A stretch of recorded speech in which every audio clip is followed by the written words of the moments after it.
tryna solve them with? Who don't really like the sound of this? Who come with me getting down to this? You better step back, get your neck cracked, get laid down where you best step. Better check that with a fresh map, get lost now with no extract. Like look, that's all me, got my number, don't call me. We eating up, that's all beef, you freezing up, that's y'all's team. Cause we don't really lose no more, all about heating up, leaving that cold. You can see me eating up, killing that show. I ain't about giving up, no.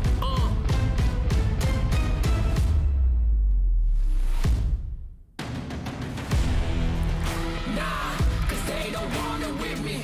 Look, you got a problem with me. Look, cause y'all don't want it with me. If you start a fire with me, then you never gonna stop me. Ay, sound the alarm.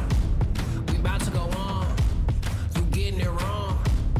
Time to go off. Can't hold us back. Truth hurts, you always that. My truth lurks till y'all collapse. Now scoop first where your homies at. Come my team with me right now. My team's so mean right now. But what you mean y'all out? It's time to weed y'all out. Okay, we coming back with a vengeance. Time to go start your engines. What is this thing y'all mention? Time for y'all stop pretending,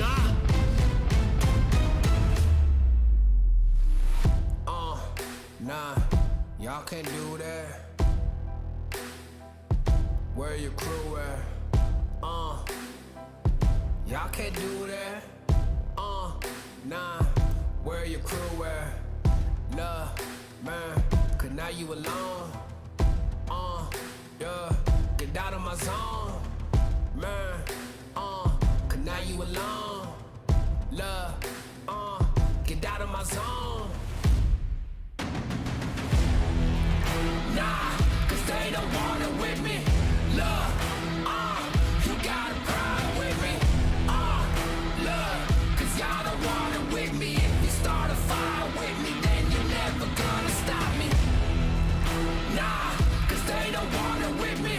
Look, you got a problem with me.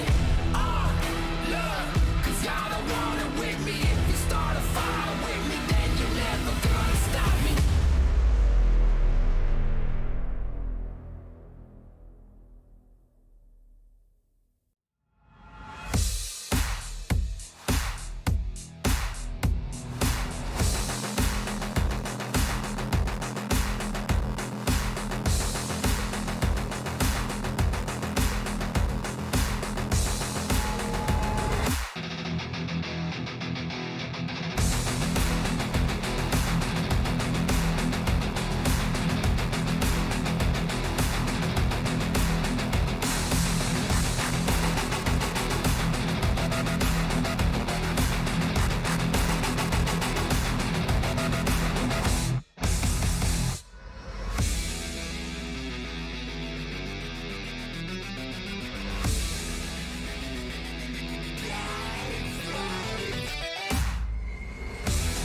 sound sweet. If you really want it, gotta own it. Fight through it, we was at the lowest. Blood, sweat, tears, the components. Riding all year, now's the moment. We are not friends, we are opponents. Yeah, I'm coming for mine. Yeah, I'm making a play, the game on the line. Yeah, I've been on the grind. Yeah, I jump in the spot, I made it my time. Yeah, look in the sky. Yeah, the stars align, no shade to shine. Can't stop it already. Emotional work and devotion, we put in this time. Look.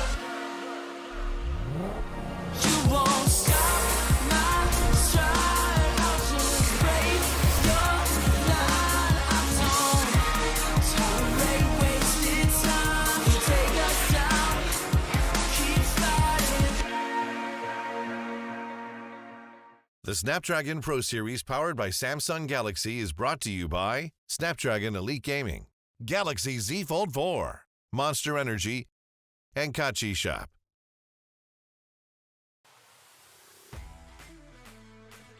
Good evening, survivors, and welcome to the Snapdragon Pro Series Free Fire. This is still the challenge group stage, but we are in phase number 2. All of this powered by Samsung Galaxy, and of course, presented by the rest of our partners, Snapdragon Elite Gaming, Monster Energy, and Kachi Shop. My name is Husky, and alongside me is Victor, as we will kick off phase 2, where 12 teams will fight for 6 spots to go to Jakarta.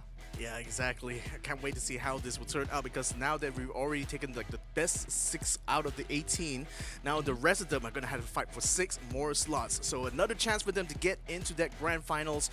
But then now I think we clearly have a hierarchy of showing who is going to be the best of the rest, because we're still using points from the first phase, but now everything has been halved. So whatever sort of like big leads that people had in that first phase, it's no longer that big anymore. So I think it's a bigger chance for some of the teams, especially in the lower pages of the overall standings, will have another good shot of getting that top 6. Yeah, so by the end of phase 1, if any of the viewers out there, have the perception of, yeah, this team is not going to make it, well, there's a chance right now. They just need to get a couple of good games in.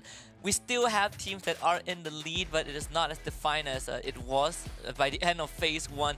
There's a lot to unpack for phase number 2. We have, 2 more weeks of play day before we get to decide the last 6 teams to go to Jakarta. But I mean, it has been a pretty intense week 1 and 2.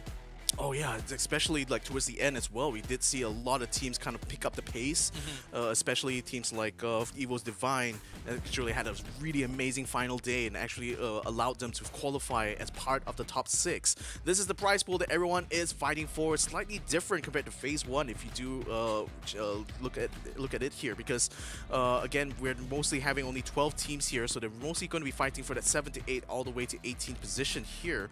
But nevertheless, though, there's still more prize money for these guys to contend for, and I think more money means more smiles for everyone, isn't it? Yeah, definitely. So, if you guys are wondering what happened to $30,000, well, that one has been given to E-Arena, I believe, that finished first last weekend. So just close your eyes, close one side of the prize pool. We look at the bottom part. Doesn't look as alluring to a certain degree, but at the end of the day, it is all about getting into Jakarta and being able to represent your region.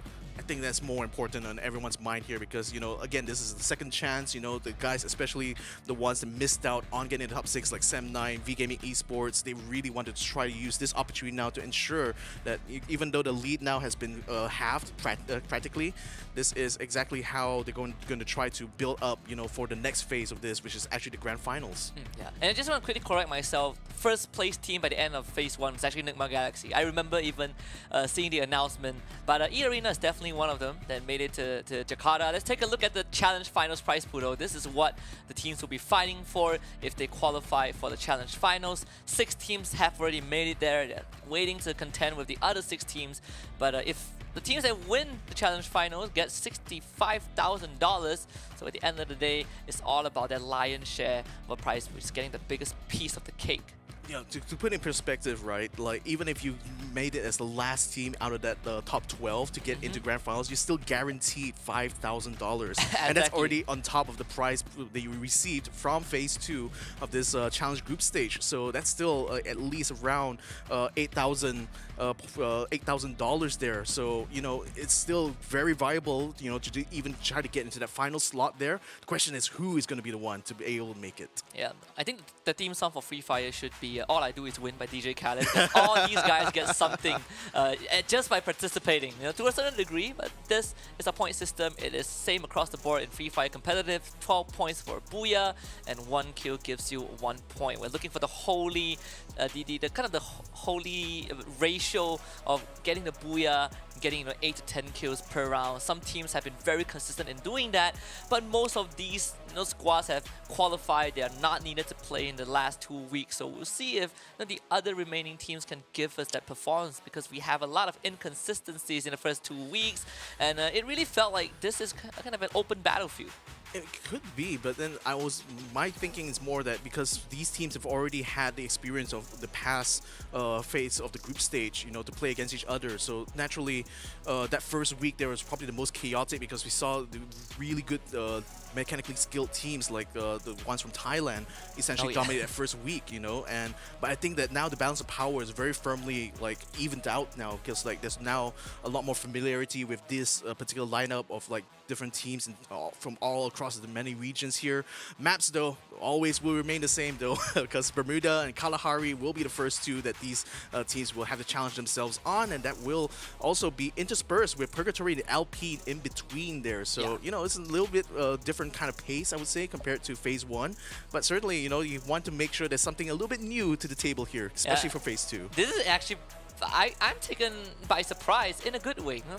We're so used to having 2 maps per day, and now you have to play 4 of them, but you still get to replay Bermuda and Kalahari by the end of the day. These are the remaining 12 teams who will be fighting for the final 6 spot, with Anxiety, DEWA United Esports, FARANG, Heavy, MDH, Team Flash on one side, and on the other we have Axis Esports, Expand, First Raiders, Eclipse, King of Gamers Club, Sem9, V Gaming Esports. Yep, so this is the first 2 groups that we'll be playing through. I especially want to keep an eye out on these couple of squads here. Farang will be one that I really want to see, because they managed to eke into top 12 after yesterday's matches. So now they're sitting at 6th place overall. So they definitely will have a lot to make up for. And the thing is that even if they do get a single Booyah, that literally puts them back into contention. Another team to kind of keep an eye out for is going to be King of Gamers Club, the only Thai squad to have not made it into the top 6, and given the rise that they had in the final days of phase number 1, I would think they would stand a very good chance of making it to the top 6 by the end of this phase 2. Absolutely, a lot of pride is on the line. There are 5 Thai teams, and being the only one left out of the big group doesn't feel nice, but it's good to see King of Gamers Club finally finding that groove by the end of this. I mean, we have so much more to look forward to, and I think another big change that we have for Phase 2 is the fact that you are playing with literally the same group for the rest of the final 2 weeks, right? We're not looking at A versus B, B versus C. This is going to be constant for 6 days straight. We have V Gaming Esports, Sem9, and King of Gamers Club as the teams to watch today, and I think it's a very fair mix of of squads to kind of look at. Sem9 and V Gaming Esports respectively in 1st and 2nd spot, with King of Gamers Club now currently in 8th spot, and I think Sem9 has a pretty good a rise in the second half of phase number 1. They started off really slow, but they were able to kind of slowly catch up, even bagging a couple of Booyahs for themselves. Exactly. So the thing is that, V Gaming and Sem9 very much the favorites to get into that final 6, into the grand finals, just simply because they're leading the board right now. King of Gamers Club being from the Thai region, we have a lot of expectations from them as well, to make it that first page. And, the thing is that for King of Gamers Club especially, they literally have to hit the ground running though, because the gap between themselves and V Gaming and Sem9 is really huge. I think it's somewhere in the range of 50 points. So you had to imagine there has to be at least 2 rounds throughout this day where they have to literally dominate both of those squads. Let's take a look at the overall standing, because if you guys have not heard it yet, all the teams have their points by the end of phase 1 divided by half, which is why we have some teams who has that 0.5 decimal in the total points, but it really doesn't matter. You don't get decimals in Free Fire. I mean, it might not matter until you reach a situation where that 0.5 literally makes the difference. Right, 0.5, you need 86.5 to make it to Jakarta, and you have 86 points. That actually is gonna sting a bit. Well, actually, it stinks a lot. It will sting. Now for that you sure. put it into perspective, it looks incredibly scary. As much as the gap between KOG and Sem9 is, close to 50 points, they just need one good game to squeeze in the top 6. Exactly. I mean, this is why this is considered phase 2, right? Because most of the groundwork for this standings right now has already been done in phase 1. So already can see who are the best of the rest right now and who are the ones who really have a huge gap to make up for. King of Gamers Club, of course, they're 8th place right now, but like I said, they still have to pull off at least 2 booyahs, and that's the bare minimum for them right now, you know. So you can imagine that given the amount of like really good teams that have really come to form in the final days of the phase 1, now things are a lot more even. You cannot really make sort of like breakaway strategies, like what King of Gamers could have done in that first phase. Now it's going to be more of a focused kind of approach. Teams will have to play the margins a lot here. Now it's going to be less about being the one to get booyahs all the time. I think it's more about being able to place consistently high enough that by the end of this whole phase, you still have enough points to make it into the top 6. I completely agree. No, in phase 1, the teams only have 24 total rounds to play, but guess what? Now they have 36, if my math is correct. Like 6 days of play days, 6 maps per day. Yeah, I think it's correct. I think my math is... I think the numbers check out. 36 total rounds to play out, more chances to get themselves kind of in that top 6. Easier said than done, though. I think with such an even playing field, it really feels like it didn't matter how your performance was in phase number 1, because right now you are just a stone throws away from making it to top 6. Exactly, and with the pressure of like not just the prize money, but you need the pressure to want to go to Jakarta for that grand finals. I mean, this is literally last chance city. Yes. This last stop you're going to be able to make. Before you make that jump to Jakarta right now. And if you kind of stumble at this spot here, what's to say about your future chances of actually going there? Speaking of which, perhaps you at home should also consider making a trip to Jakarta, because the date has been announced now, ladies and gentlemen, 4th to 5th of February in 2023. So that is next February of next year. So make sure if you guys are in town, if you guys are from Indonesia yourselves, make sure to drop by, especially for the opportunity to be able to meet the top teams for Free Fire in this region right now. They're literally all going to be there. So make sure you guys don't miss it out. Bet the crowd's going to be wild because Evo's Divine is already there. All of this enabled by our partners over at Snapdragon Elite Gaming, when winning matters. And as much as we say this is the last chance, and it is the last chance, but you don't get a last chance with 6 days often. Right. So there's 6 chances. 6 technically. chances. Well, Yeah. 36 chances. This is a stretch. Like, it's a stretch for me at this point. But all you need to know is that there's plenty of room for these guys to kind of experiment, maybe make a couple of errors early on. And when we get to the later stages of phase number 2, this is where you gotta turn the heat up. But if you guys are watching on twitch.tv, do remember, you can drop your predictions down in the chat below. Let us know who you think is gonna make it by the end of this, and if the predictions come true, if you get all 6 teams right, I will personally figure something out in a bit. Yeah. Here's my own kind of hot take. I think King of Gamers has what it takes to make it into that final 6. I don't think it's a hot take, honestly. I still say it's a hot take because it's still not definite yet. They're still outside of that by like 2 positions. But I know you seeing the level of skill that they had during phase 1, it just feels like if they had a much better start to that whole phase itself, perhaps we would have already had seen them book their tickets to Jakarta at this point. But then now as far as everyone else is concerned here, I think they have probably the best potential right now out of those who are in the second page to actually make it in that top 6. So that's my own take. What are yours? Let us know in the Twitch chat. Yeah, and before we read your hot takes, we do have a very, very interesting rapid fire question video, so enjoy.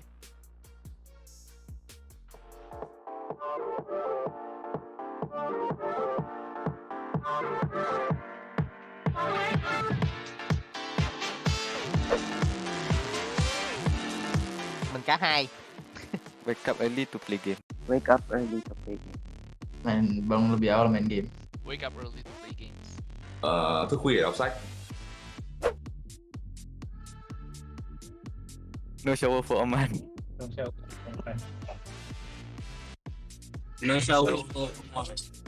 Gak mandi sebulan. No shower for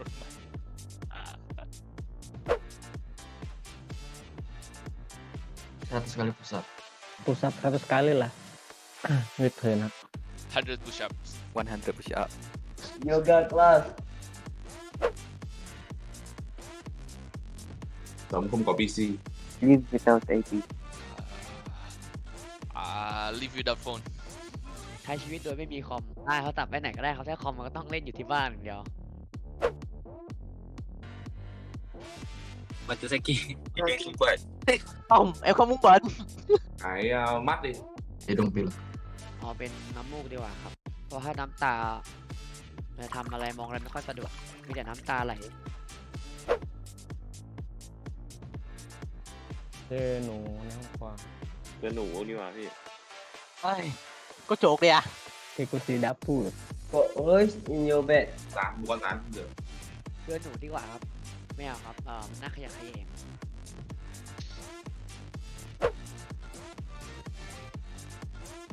Thuật internet đi. Lagi phone. Lagging phone. handphone deh yang lag nggak apa-apa yang penting internet bagus Leaky phone เพราะเน็ตแหลกดีกว่าครับก็หนักทั้งคู่อะ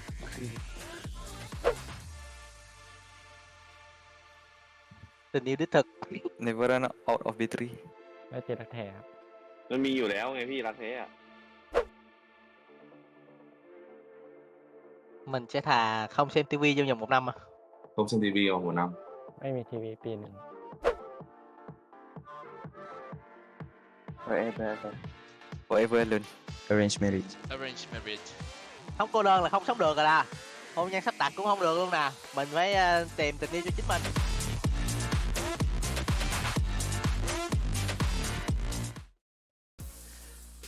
We have some very, very interesting answers. Well, some of them I remember there was one question: do you want to have teary eyes for a week or runny nose? As someone who has experienced runny nose for a long time, it's not a good experience. I'll take runny, teary eyes any day. But we also kind of figure out which of these players have already found a true love. I know, right? With some really giga chat energies towards the end. Arranged marriage or being, single for the rest of your life. I feel that's a killer right there. Literally, lady killer right there. And then even like the scholars as well, preferring to read the book, instead of waking up early to play games. I mean, so you told me that you would rather not play games than not shower for a month. oh, I cannot. Like, if you literally ask me to not shower for even like a week, I'm like, no way. Like, you cannot pay enough money for me to go through with that experience. Honestly, like, I mean, number one, of course, everybody knows the stereotype. Gamers and showers seem to not go together that well. Yeah. But then I really want to kind of like break that stereotype because not everyone.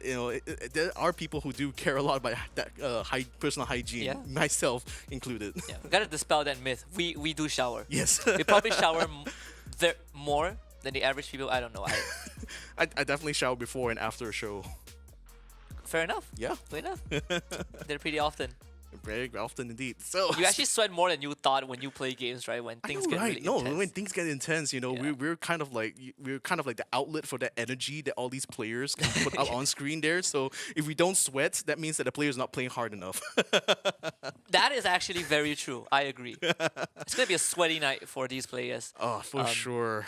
Phase 2 has kicked off officially. We're going to Bermuda for game number 1. Again, these 12 teams would have to play against each other like a broken record for a total of 36 rounds across 6 days. Plenty to go around. And right off the bat, I think we've already seen a kind of like a early combat.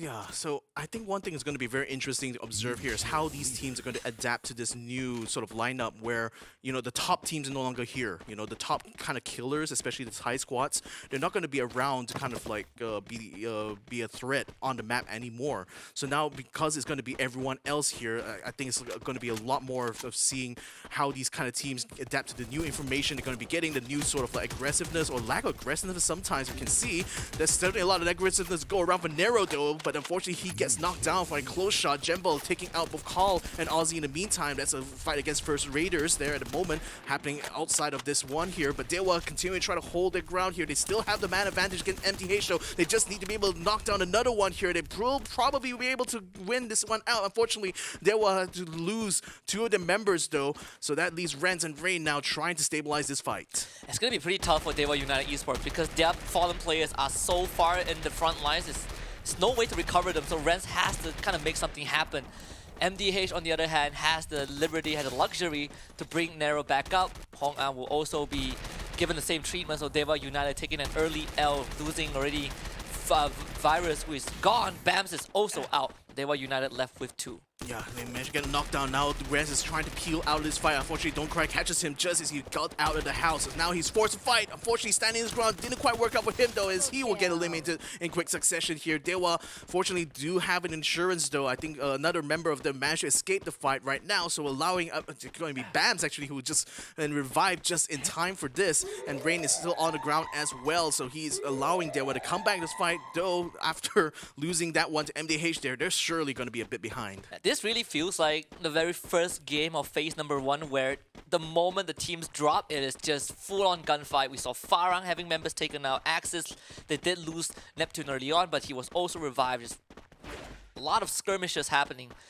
You kind of see Expand also making that early move, but they are pinned. Unfortunately, Roy getting spotted out by Anxiety at Rimnam Village, completely alone. There is a high-tier loot zone, but that's also where Anxiety loves to head towards.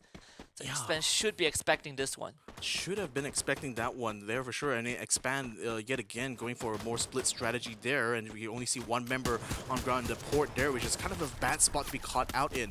Meantime, Flash lost a couple of members on the ground at the moment. King of Game is trying to get a good trade from this fight here, but you got Yanbin still stuck around the outside there, not looking likely that King of Game is going to be letting him go anytime soon. But we see Bloody as well trying to make a maneuver around the side of King of Game, is almost getting caught out there as Osaka spots him on the hillside. Now he's going to be giving chase here to Shin, see whether or not he can cut off the rest of Flash before they make that flank. But frankly, I think Flash has already lost quite a bit in this fight right now. He will surely be able to bring back Yanbin. I'm not sure about Bao, probably a little bit later down the line there, but surely this might be a good opportunity for them to just peel out this battle and not pursue it anymore.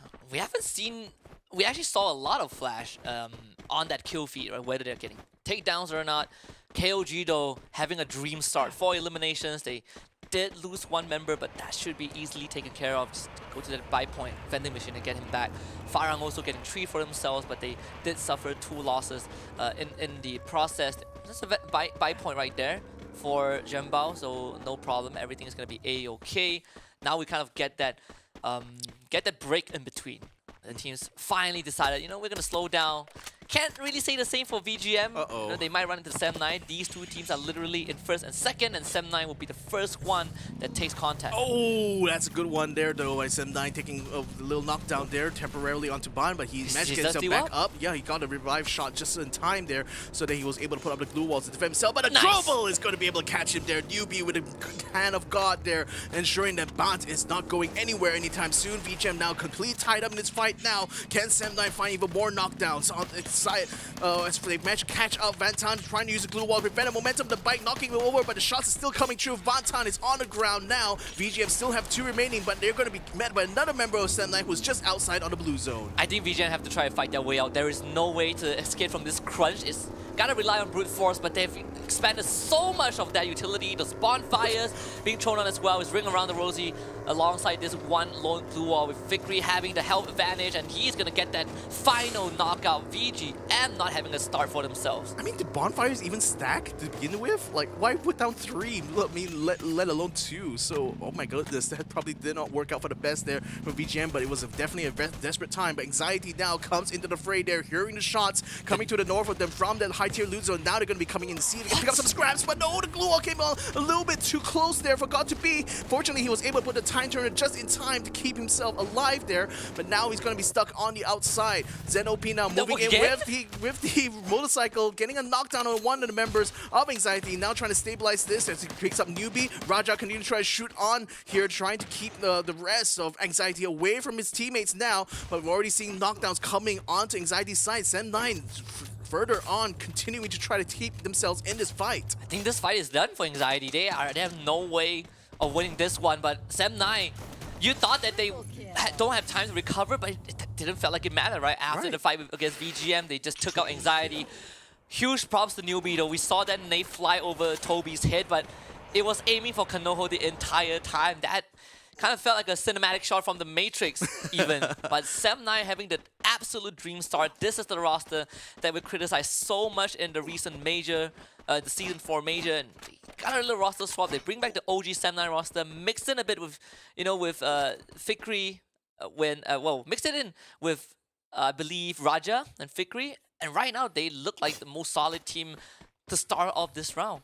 I mean, it certainly makes sense for them to try to go aggressive for the first round. I mean, they do have a significant lead over everyone else. It's just V Gaming Esports that they're really trying to race against when it comes to this championship here. So it's really good that now they've already dispatched like 2 squads in a row now. One of them is V Gaming, right? Yeah. That's the team in the second place. Exactly. So really, this is as good as a start you could basically hope for. Now the thing is whether or not to be able to sustain this kind of momentum in the future rounds. But nevertheless, it seems like Bermuda just might be the ticket here for Sem9 to extend their lead.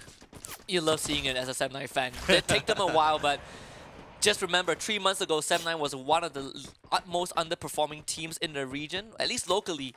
But right now, they do look like the favorites, or at least the most dominant one to kick off.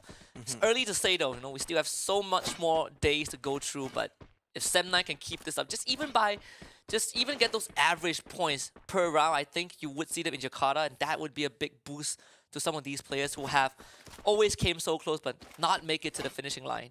Yeah, at least it is the second phase here, so there's still another shot here for Sem9. It seems like they're making the most of this opportunity here. Expand has already regrouped, and now they're currently in the siege against Heavy in this the north of Pochinok.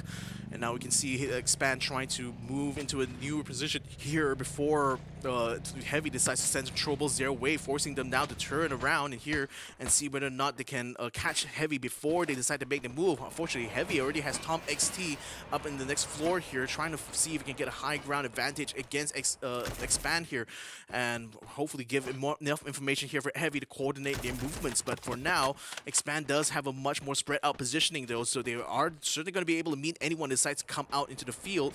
This means that Heavy has to play the hide and seek game. But Heavy knows a lot of where Expand is. Thanks to me now, he is peeking through that window. Saw a couple members of Expand, but on the other end, DEWA United runs into Axis. And Axis, they're just getting a wipeout right now. 3 members of DEWA United already down with Virus, the last one alive, and he is quickly dispatched, deleted from the system. Axis gets a 4 elimination streak. Yeah, that especially hurts for DEWA though, because remember they had to revive half the team back after losing their fight to MDH. So this is just further kicking them back onto the curb now. So looks like it's going to be next round for DEWA United to see if they can pick up the pace yet again. King of Gamers have just sustained a knockdown onto Kevin there. So 3 members of King of Gamers now scrambling to try to see if they can spot out the rest of Flash. They do have the high ground in this case though, but not so much in terms of information, at least when it comes to Flash, because they're using this terrain to their advantage here. Shin unfortunately had to run a little bit on the outside because the blue zone's already close on the warehouse where he was waiting. At the moment, BO sends a trouble, doesn't Nice quite time meet turner. it. Good timing on that time turner there, so that allowed King of Gamers to continue sustaining this fight. But then BO's already made it up to the top. They've already got another knockdown onto Oscar now. Kevin is now back into the fight, but then he's facing so much pressure from all directions. He gets the second knockdown now with Shin taking the shot. Yeah, it's going to be a 2 versus 2. King of Gamers, Osaka right to the target. Bio goes down. Shin also taken out.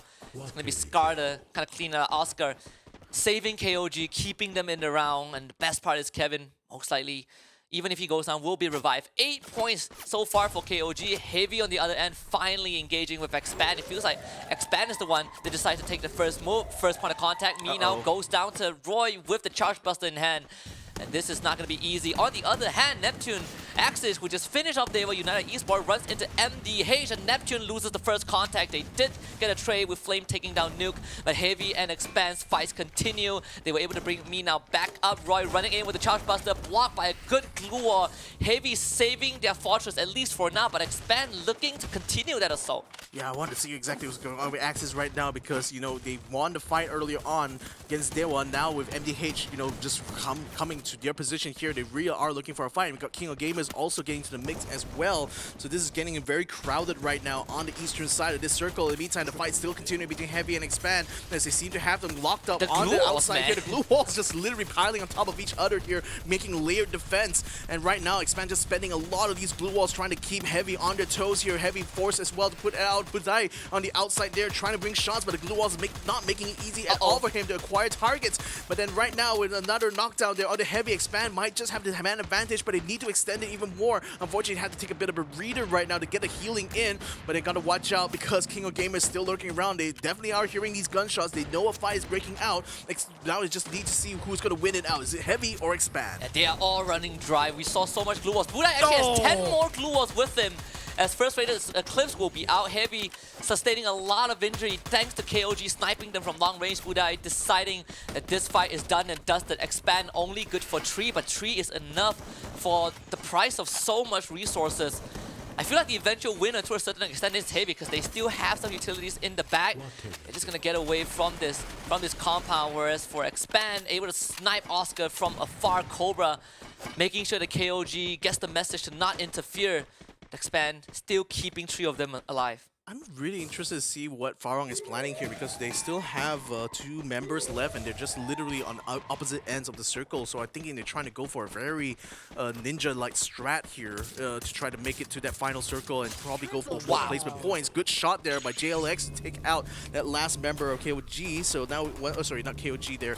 But then we'll see how he's going to continue on here as we ride aboard with Cobra from Expand. Now remember, they were down to 3, now they're down to 2 here, losing 2 fast somewhere in that process. KOG, they're slowly encroaching on this compound. Good shot to Buffalo. Exo covering the flank, giving Cobra a lot more breathing space to work with. Heavy still in the game. You have Semnai in the circle, but they can easily gatekeep this one. Budai on the ground as well. Mina, the last one alive. He cannot retrieve his teammate, and he knows that all these windows are basically death zones. Thankfully for Budai, he was able to get himself back up on his feet with Expand. Still kind of searching this building, trying to look for the last remnants of Heavy. This could end up in both teams sustaining heavy injuries. Cobra, he's out in the open. He wants to get to safety. But Mina, he leaves himself behind and gets an easy pickoff.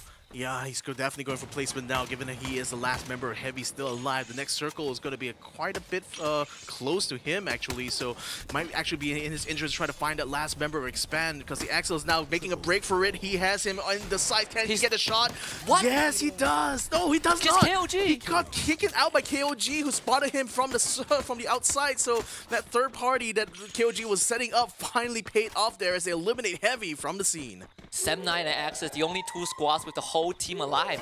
KOG is a 3 versus 4 scenario. It feels like they have to get through the kind of the barricade of Axis first, unless Axis runs to Sem9. But with how the circle is, I think Axis will take contact. No. Flame, good one. The prone shot out of sight, and they will now push KOG. How do they respond though? All those grenades getting thrown out. KOG running for the hills, running for safety in the building. They do make it in, but now it puts themselves in the center with Sem9 just overseeing everything that is happening. You love to see this as an MCP fan with Sem9 and Axis in the top 3. Zen OP goes down. Kevin gets a shot. Elimination. Sem9 14 on the board and still going. Yeah, this was putting their weight on the thumb there in that fight between KOG and Axis. So now Axis has a bad advantage now, but then they unfortunately also spot Sem9 at the same time. So they're going to have to fight a fight on 2 fronts here. Grenade's going to come. Is it going to land on JJ? Not quite. Just lands outside on the blue zone there. Newbie trying to find a good angle here. Not able to find a way to keep Axis suppressed. But KOG down to 2 members. They're extremely under pressure now, knowing that they really want Axis to just continue to fight Sem9 while they continue to stay out of trouble. But now we do see Kevin trying to make a move from the outside. He's going to get spotted by Neptune, who sends a trouble his way. Kevin now falling back to the defenses here. But then now we are in the final phase here, boys. The last circle, and look at the stack that Axis is trying to do. They're trying to get on the high ground here just so they can continue to fight against M9. Sem9, best possible position right now. The Blue Wall Mountain will expire very soon, but it does prevent Axis from setting up shop in the open ground. And look at Sem9 eating up so much of the space. Axis getting shot at. KOG forced to fight their way for survival. This is just an unfavorable fight for the teams, aside from Sem9, who are now pushing that advantage. They're running into both Axis and KOG. Fikri taking first contact. Neptune now against JRX, but Neptune wins. Vegeta somehow takes down Fikri. Axis might have a good chance. They've evened the playing field. Fikri not able to be retrieved. Raja also now in combat, but he was able to win that one now against Vegeta. Vegeta as Axis gets knocked out, KOG to follow, and Sam9 with 16 eliminations gets the booyah to kick off phase 2. Well, just like that, they are going to be extending their lead so far, and you know, the extra cherry on top was the fact that they eliminated V-Gaming Esports very early on during this round, so that's a lot of points that V-Gaming was not able to get during this round itself, so Sam9 very much solidly keeping themselves in position 1.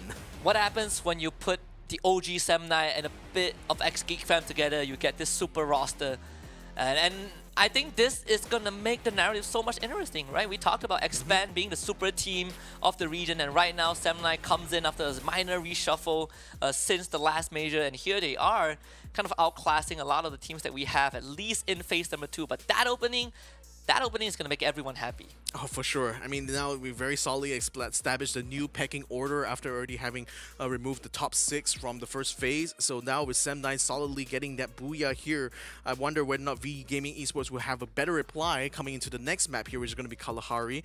But nevertheless, with King of Gamers as well getting themselves in that final circle, what I say, they do have that opportunity now to really chase for that the final 6 to get to Jakarta, and we'll want to see whether or not they can finally get those booyahs, because if that's the only way I feel that they will be able to solidify this momentum that they currently have.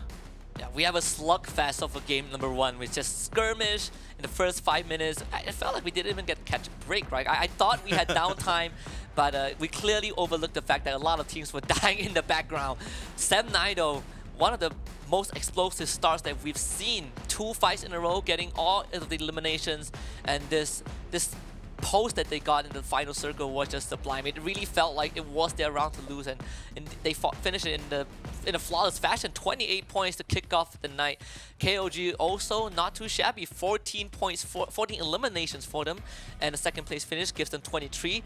And that is the good round that we're looking for KOG. But I mean, the Malaysian team somehow are lining up in the first page. Axis in 3rd, Expand in 4th, FARANG in 5th, and Heavy to close out the first page in 6th place. Yeah, and it's kind of crazy actually looking now at the second page to see that V-Gaming Esports got 0 points overall in this first round itself. So Sam9 not only kind of like limited chances for them to kind of like chip away the lead, but just practically gave them nothing at all. Yeah. Nothing to even eat on, nothing to chew even. Yeah, 28 points extra exactly. for Sam9, right? V-Gaming Esports definitely feeling the heat after this game. If they look at the leaderboard and look at how much Sam9 got in game 1, I think a part of you, if you're on V-Gaming Esports, would feel really sour on how that ended. That was your chance to maybe not overtake Sam9, maybe keep yourself in the race, but it feels like this rug race right now is slipping out of V-Gaming Esports' hands. Yeah, so especially for the squads coming from Vietnam, this is going to be a real test of their might right now in this phase, because now that we don't really have to, they don't really have to compete against their nearest neighbor, which is Thailand here, save for King of Gamers. We're also seeing them in this first round itself kind of having middling performances. You know, V-Gaming Esports, of course, getting limited early on, so we didn't see much of them during this match here, but we saw plenty of Sam9, and I like what I've seen so far. Yeah, I like this team. I think they've received, you know, very constructive heat in the first 2 weeks, and I think it's very reasonable judging by how Sam9 has had this very drastic slump. But now it's fair to say that the revival of Sam9 might have already been taking place for a while. What an explosive game number 1. I think Sam9 as an organization would be really happy. I think when they joined FreeFire, I believe this year they had one of the best start, and you see this very drastic drop, kind of like the economic Great Depression, but right now stocks for Sam9 are going way up to the top. I wonder what's going to be Free Fire's equivalent of inflation. That's going to be hitting massively next year, now that I think about it. Anyways, economic troubles aside here, ladies and gentlemen, there's definitely no trouble at all for these top squads right now, because a new pecking order has been established. Sam9 currently having a massive lead here, taking 28 points, while V-Gaming had 0 at all. So there's going to be a mammoth effort here from V-Gaming from Vietnam to figure out how exactly they want to try to punish Sam9 in these future rounds. But again, that's going to be to the future, isn't it? Yeah, some of these teams started phase 2 on that first page, and you know, we had expectations that they would keep it, but apparently not. You know, the teams that are on the second page, like Axis Esports, this is one of the teams that was kind of fish food for the first 2 weeks, and they got a pretty decent round in themselves. But this is just the beginning of the night. You know, don't get your hopes up. Maybe VGM would come back swinging. We still have 5 more rounds this evening, but we will first go for a short break, and we will return for game number 2. The Snapdragon Pro Series powered by Samsung Galaxy is brought to you by Snapdragon Elite Gaming, Galaxy Z Fold 4, Monster Energy, and Kachi Shop.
Look at my shine with the glow. This is my time with it though. This is my time to be way at the top. Me and my guys gon' pay out the block. I don't look like wall. Time's right, and I know they see us walking in the limelight. Promise you gon' wanna watch like a sci-fi. My guys are high risers, high tide. My crown if you come to my side. I pledge allegiance for lifetime. My squad connected like Wi-Fi. We grind and you see the highlights. This my life.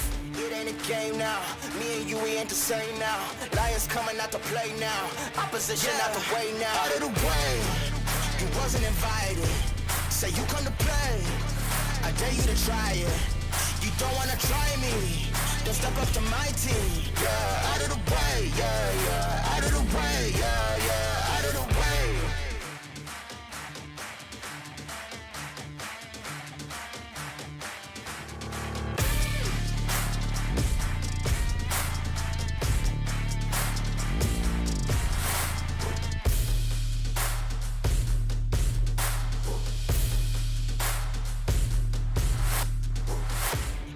Game now, me and you, we ain't the same now. Lions coming out to play now. Opposition out the way now. Out of the way, you wasn't invited.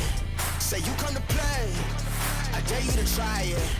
You don't wanna try me, then step up to my team. Yeah, out of the way, yeah, yeah. Out of the way, yeah, yeah. Out of the way.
Hello, and welcome back to the Snapdragon Pro Series, powered by Samsung Galaxy. My name is Victor Cax. Joining me here is Husky. We're going to be bringing you guys round number 2 now of the bottom 12. Can we call them that? Really? I mean, come on, Victor.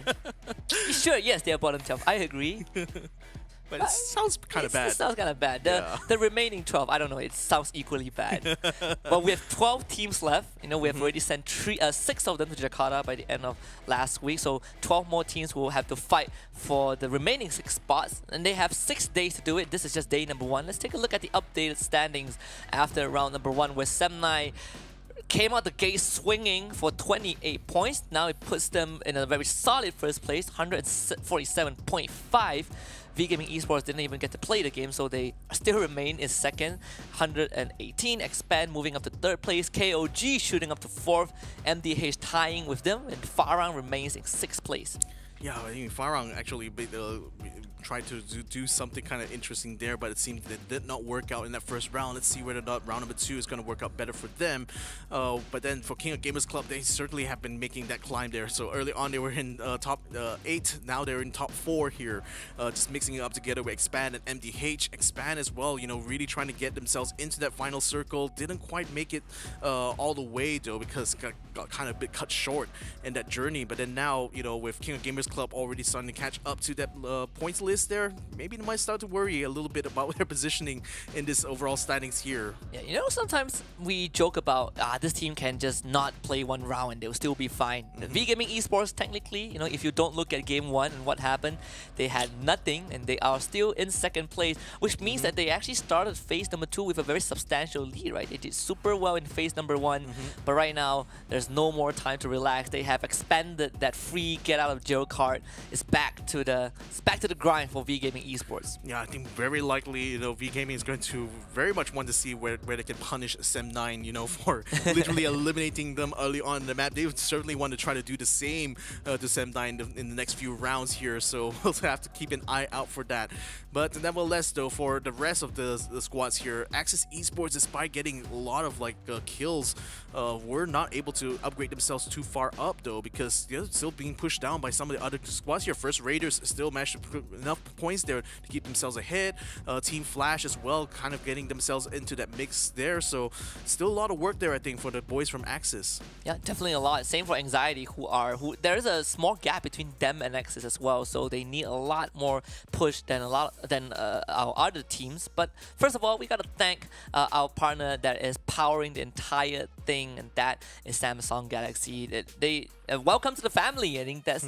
I hope I could give a warmer welcome, but you know, it's great to have them with us. I think this is a great journey so far. We've been doing this for what, more than 6 months, I think. It's season 2, and it's great to have Samsung Galaxy be a part of this journey. I wonder how it's going to be like to play the Fold 4, you know, using freefire. Yeah, actually, yes. I've been wondering that as well. I've some friends who you know, are big fans of Samsung, and I also use Samsung, and the performance crisp so far. I know. But on a Fold phone, you know, on a Fold 4, that is something that I would love to explore one day. I would just imagine, like, just having more screen real estate really allows more like space for you to just kind of customize controls even further. I mean, you could even go for like a 3-finger setup, you know, practically, because it's now a lot more easier for you to just kind of get the hand position, isn't it? Took me a long time. I've been practicing like your 3-4 finger gyro, but even up to today, I still do not understand how people can hold their phones and play with 4 fingers. The only 4 fingers I know is the fried chicken that I like. I thought it's 5 fingers. No, it's 4 fingers. Huh. We're talking about 5 guys. 5 guys, that's burger. That's correct. That's correct. Yeah, we have 5 more rounds to go. We're going into round number 2. That math checks out. Checks out. Almost. And then try to make it rhyme, but unfortunately we're at 2. We're not at 3. I would have done 3, 4, 5. Number 3 coming up. There we go. Saved it. Yeah, let's go. So now we're very much going to be dropping into Kalahari now, and we're already seeing shots coming out here. MDH taking control of Refinery very early on, and they're trying to just keep expanding First Raiders out of the way there. But First Raiders sustaining a bit of casualties right now as Expand continues to try to scan out and regroup now to see whether or not they can keep the fight going onto them. Dizzy forced to bring out the Time Turner as X-Roy pushes him very hard in front there. Whoa, getting himself eliminated there early on, and that's back to the lobby there for the squad. Yeah, definitely not the start that First Raiders were looking for. And I think MDH also learned a lesson today, which is if you play Refinery, challenging Farang directly might not be the best choice. They did get a knockdown to Jembao though, but don't cry. What do you have left in the tank? Nothing. No health, no help. MDH still in the game, but they had to take a big fat L. That was a very awkward landing there by Jembo. It looked like he was actually stuck mid-air for a good while there. Like, he literally couldn't move from that position, and that caused him to get knocked down. I wonder whether it's because of some interaction with that grapple gun. It's kind of something that would be worth investigating, I think. Suspended in time. Oh, yeah, I mean, time turners and chrono is literally a thing here, so perhaps, you know, I would love to see more kind of like characters that actually utilize the time mechanic, you know, in this game. You know, I just want to say that Nero has a not good luck. Thankfully, he revived his entire team before he went down. You know, he did what he should needed to do. Team Flashes decided to drop by with 2 guys and ambush him. One of the more bad start for MDH, and it's not getting any better because after reviving, now they just encountered DEWA United, and Huang Art is down. Don't cry. Does have a weapon, but no utilities. And Hawk Nuke got found as well.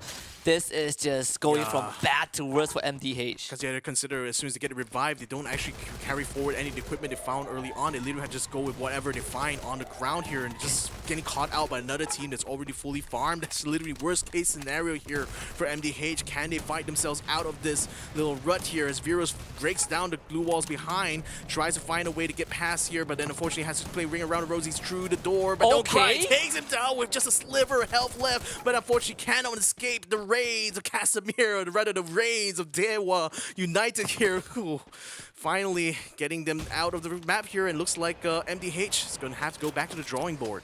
Yeah, the cavalry arrived just in time. It was a revival point at Foundation. I felt like if Don't Cry won that one, he would had a bit of time to at least run away or get his team back, but MDH, not a start that they were looking for, and definitely not what they needed right now in this circumstance. Yeah, Sem9 looking like they're going to be going for more, slightly more slower start here, not going for those early game engages. It seems like they're very much focused on the final phase of this game, it looks like, given that they've already done all the groundwork in round number 1. So now it's just a matter of trying to make sure they can extend that lead even further from VGM here, who we haven't really seen them get into much trouble so far. In fact, VGM at the moment seem to be just confined within confinement at this point here, and not really having any incentive to move, because the circle literally is just splitting confinement in half. That was a very important knockout for DEWA United Esports as well, because MDH, by the end of round 1, were in 5th place, and they had a 5-point advantage over DEWA United. Now that has been thrown out the window. So very, very crucial wipeout. MDH, they will have plenty of time, around 15 minutes, to kind of talk about Purgatory that's coming up next. And Farang, a team that was in 6th place and still is in 6th place after the first match with those 3 eliminations, and the unfortunate elimination of MDH. Farang now has a chance to kind of push themselves up the leaderboard. Yeah, so they're really trying to just use this opportunity with the red zone being all over Refinery here. They're just going to try to take up the empty space right now and hopefully gain control of a very important point here in Kalahari, which will certainly give maximum chances, especially when it comes to that final circle. And time again, we've always seen that final circle always involve Refinery in some form or another. So just taking that high ground there is certainly an absolute importance for some squads here. Expand in the meantime, though, just going to be taking things very, very methodically at the moment. Last round didn't quite work out the way they expected, though they did manage to net a decent haul of points and eliminations to boot. Now they're going to be seeing whether or not they'll be catching any teams trying to make their way to their specific revive point here, but given that they are smack dab in that middle of the circle, I think it's just basically trying to see where that next circle lands up, and if they hedge their bets really right, maybe that next circle might be closer to Refinery than we might expect here, and that will actually put them in a very solid position. Definitely love what Expand is doing way more than just splitting up as individuals. I think Expand functions really good as a team, but one of the criticisms that lately was that Expand, spread out a lot, and this always results in them starting on the back foot. Now we see that very solid hold at command post early on, I believe against First Raiders, but let's see if KOG can hold off against Team Flash, who kind of have a part of this compound surrounded, and Oscar will have to hold on to the spot to keep the rest of his team informed of where Flash is. Yeah, the thing is, Kevin's quite far back. I wonder if he's going to be having a line of sight there actually to deal with Flash as soon as they start to attack. Oscar is feeding plenty of information for his team though, so at least they are aware about where the movements are. Oh, a flashbang comes out. Oscar knows that he's under pressure now as Shin runs into the room. Now looks at the second floor. He sees one of the members of KOG up there. Doesn't quite pursue him quite yet. Yenbin now up on the second floor. Gets spotted by Oscar. Oscar forced to bring out a glue wall. Puts up two of them. Thankfully able to cut off the rest of Flash. Now he jumps out the window, able to regroup with his teammates now, but very much so because Flash takes over the building while King of Gamers just empties out. So now it's going to be a bit of a reversal here as Flash is now the one under siege, but they just have to depend on their last member who is still lone wolf on the outside there, trying to interrupt them. But then King of Gamers now very much solidly focused on trying to take out the rest of Flashes inside the building here. Osaka forced to come out there with a freezing grenade, actually keeps him under pressure. Yenbin now rejoins the fray here, trying to break through the glue walls and trying to see if he can get a good shotgun, get someone in shotgun range there in order to get a knockdown. Now Shin breaks down the glue wall with his sword, now turns around, sees a Flash is just literally taking over the building here. King of Gamers now stuck on the outside trying to fight here. Shin using burning out whatever glue walls he has in his hands now to keep King of Gamers away. Yeah, I'm surprised that Kevin decided to join in. I thought that he would let KOG do the damage and go for the revive, but apparently KOG decided to commit entirely to this fight. And it felt like it is a grave mistake. KOG had no chance in the beginning, not when Team Flash plays like this. 5 eliminations and a knockout on the KOG. And I thought that KOG, they did well, right? They did well to hold back Team Flash with this crunch. Thought that there's a contingency plan for Kevin to bring his team back with a revival zone nearby, but the commitment towards the tail end was quite questionable.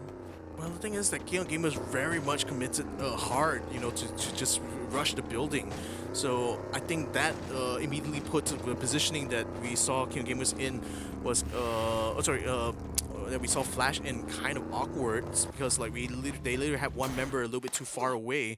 So I think it was actually better for them to actually regroup inside the building itself and try to meet King of Gamers. But then again, hindsight is 2020 though, and that's kind of the advantage of just using these kind of rush strats. You kind of can sometimes catch and punish bad positioning. Yeah, and King of Gamers, unfortunately, despite that great start now, it will be back to the lobby. There's a lot to be kind of talked about for KOG, but for Flash, this is a good round for them. A good start at least. They need a couple of points to squeeze in the top 6. FARANG still holding on kind of the proximity of Refinery. This is what we've been seeing for, what, close to a year now? This is FARANG's stronghold. Yeah. They should, I think FARANG owns Refinery. They have 100% stock of this building. Yeah, I mean, they went there very early on while the danger zone was still on top of Refinery. Now that it's already cleared off, they are already having a good position on top of the platform here to keep an eye out for a lot of people attempting to approach this zone. No less Heavy, who is coming in from the southern side. They do have a cliffside face there to use as a bit of cover, but then sooner or later, FARANG will be able to spot them out. So the question is, how will they try to approach the Refinery here, knowing that they already have plenty of players here on the nest? Spade having a sniper's rifle, he's definitely going to be able to see anyone who decides to get even within a meter's range of the Refinery here. In the meantime, DEWA is also camping towards the western side. They also are a little bit wary about just going down out into the open field there, knowing that a team could possibly be camped up inside Refinery itself. And with Spade, you know, just providing the cover from the top of the tower there, can certainly see that things are going to be kind of interesting now that, in this case, FARANG now is technically the gatekeeper because the next circle lands way outside of Refinery. And this circle is one of the few dangerous ones. It's just right out in the open with a lot of concrete road in between as well. It's kind of an intersection, a junction, you know, for a battlefield. Heavy under fire. VGM also taking a couple of shots from Sem9 earlier on, but Heavy will have to be a priority for Sem9. Okay. Not much space to work within this compound. And can be safe for Heavy, but Fikri, a good knock from long range, that's going to buy a bit of time. Something that Heavy needs to be careful about. Sem9 so far looking sharp. Indeed, sharp shots there coming from them, and now that's putting Heavy under even more pressure. because Expand is also moving onto their position here, so they might actually catch Heavy in a bit of a pincer motion. Together with Sem9, if Sem9 decides to commit to that fight, but I think they're more interested in trying to keep the siege here. In the meantime, we see a couple members of Team Flash now making their way to Refinery, so FARANG is going to have to turn tail and fight here. Another squad coming in from the northern side. BO already setting up camp here with a glue wall, sends some throwables up onto the platforms here, trying to flush out any members of FARANG who's still attempting to try to use the sniper spot. Spade now trying to do his good work here with the sniper rifle, providing overwatch for everyone else in his squad now on the ground. Jezebel is struggling and trying to find a good base of fire. He's going to have to rapidly reposition himself. Good trouble being sent down. Yanbin under massive pressure now. He's half down his health. Bayo is attempting to try to find another flank, but cannot really spot the other members of FARANG. And Norada doesn't quite get a clear shot because the rest of FARANG just wrapping around Jembal and Jezebel are trying to fight them man-to-man, head-to-head here. A glue wall is going to be brought up to prevent them from being able to use the access tunnel in between these platforms here, and that's forcing Flash to use the long way around. Jezebel now gets caught out in the middle of that glue wall base, and then Flash is trying to see if they can find the other member of FARANG here, trying to break down some of those glue walls, trying to clear the site. The site's going to be brought out. Oh, but then Bayo catches him just in the nick of time. What was that attempt? The idea was good, but not in this situation. FARANG out because of that. Team Flash executing these rush so well. First we saw them do it against KOG, and now they took off FARANG with this exact same move. They're gonna try and bring Bloody back up though. They are taking damage from the blue zone, and unfortunately they couldn't do so in time. Bloody will be out.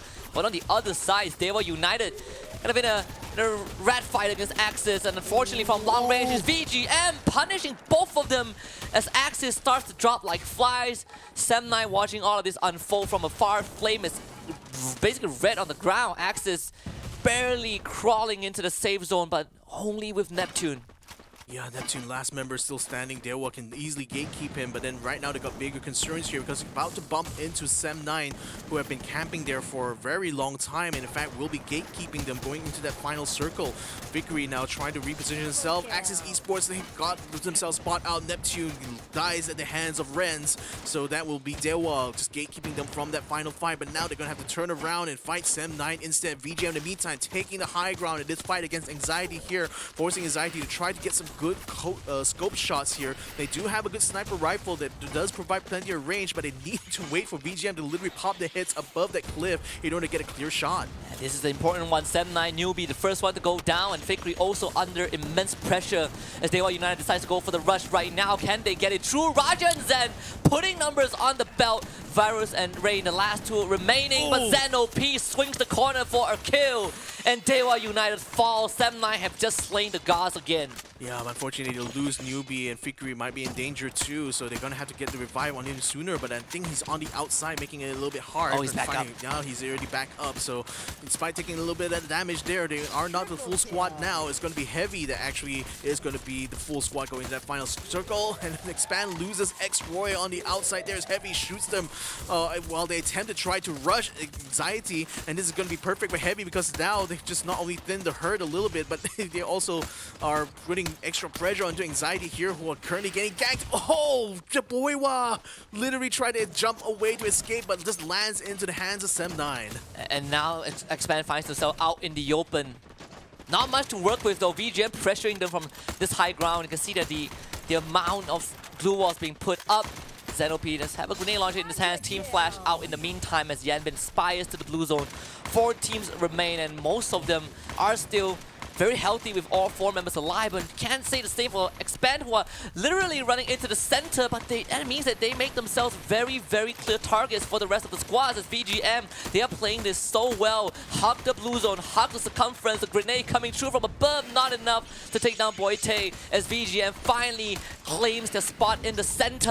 ZenOP from nowhere gets killed. The Buffalo too fast and a good nail to Boite, but Expand, they need to push a bit harder. Yeah, that was a good grenade there from Sem9. I think that actually knocked them down. Expand now still continuing to try to make them move towards the center of this circle, but they had to burn a lot of glue walls on the way. Too Fast is already out of glue walls. He's going to have to try to hold it as long as he can. Sem9 in the meantime though gets caught out by Cobra on the side, so now it's going to be versus Expand and VGM. There's one member Heavy though. He's staying out of the fight so far. Bingsu now very far forward. Vantan is rushing all the way towards Expand now. The glue wall blaster is going to be brought out. Vantan's going to try to get some knockdowns here with his shotgun, but he's the one gets knocked down instead. The Axel is going to try to hold the fight here, but Cobra and Too Fast gives himself rapidly taken out. Milnow getting into the fight as well, shooting from a distance, using the scope rifle, trying to get some extra elimination points here. He but might he get probably it. might not expect that he's going to be one of the few remaining players in this final circle, so he's trying to fight against the others, but he doesn't make it though. Boite cuts him down, the Axel cuts him down as well, but it's going to be VGM this time that takes the booyah.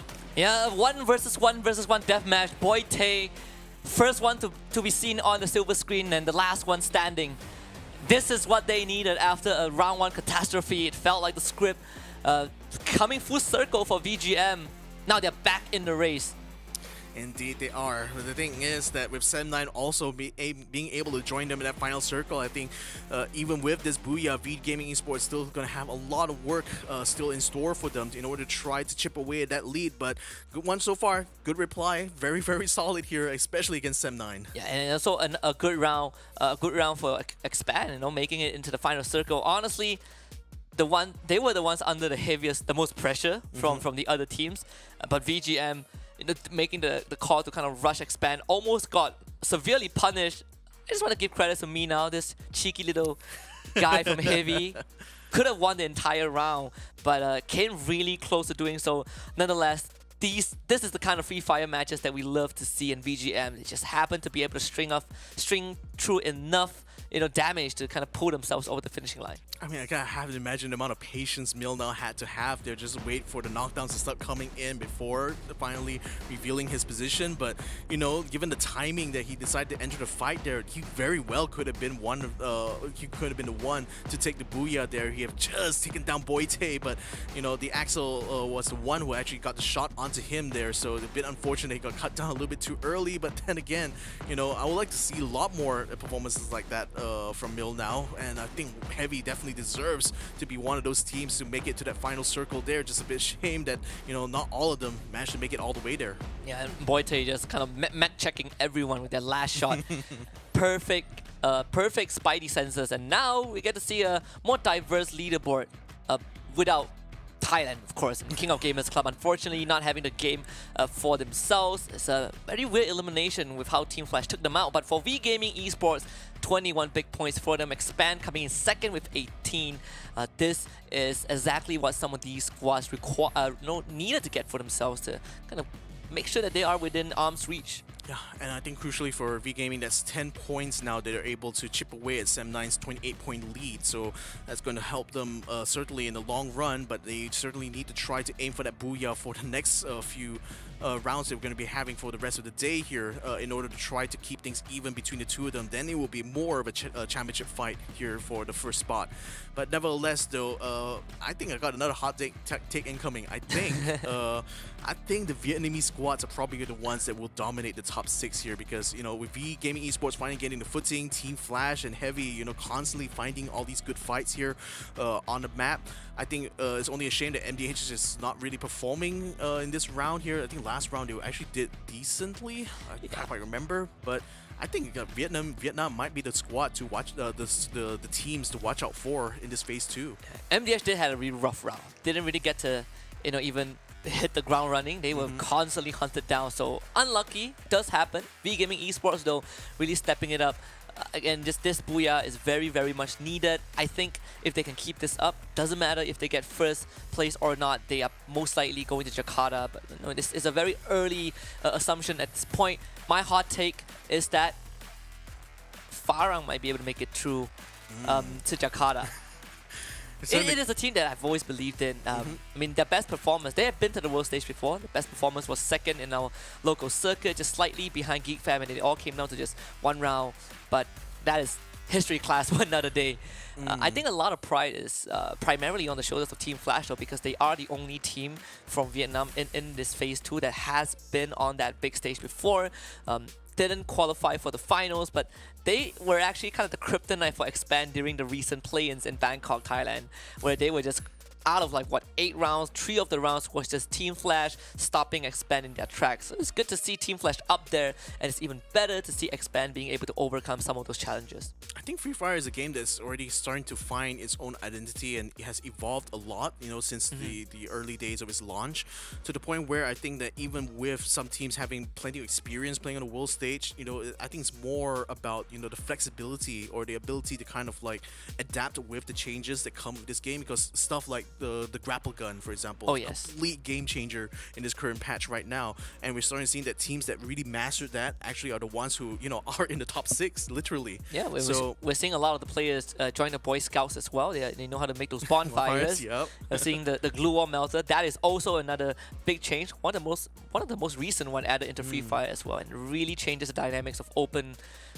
field skirmishes at the end of the final phase of the round. 2 rounds down, time flies really fast, but Free Fire is this way. We have a lot more to expect, but of course we gotta thank all of our friends and partners who made this a reality. First of all, we gotta thank Snapdragon Elite Gaming for being with us, for making all of this happen in the very first place. They are the core, the heart, and the soul of the Snapdragon Pro Series. And we also gotta thank Samsung Galaxy for finally joining the family. Welcome to the palace of all great gamings. So thank you very much. Yeah, thank you to Samsung Galaxy, and also not to forget our other sponsors for this tournament here, Monster Energy. We've been unleashing the beast together with them for weeks and weeks here in the Snapdragon Pro Series, so continue to unleash the beast with them over at monsterenergy.com/gaming. And when you run a little bit low on your Free Fire credits, make sure you use kachishop.com as your next destination for your top-up, because they provide great discounts and great deals to go along with that top-up as well, so you get plenty of benefits if you use Kachishop's storefront over on their website. So, with that said and done, we're now already finished with round number 2. Round number 3 will be coming up, but only after we take a short break here, ladies and gentlemen. So check out. We'll be right back after the break. The Snapdragon Pro Series powered by Samsung Galaxy is brought to you by Snapdragon Elite Gaming, Galaxy Z Fold 4, Monster Energy, and Kachi Shop.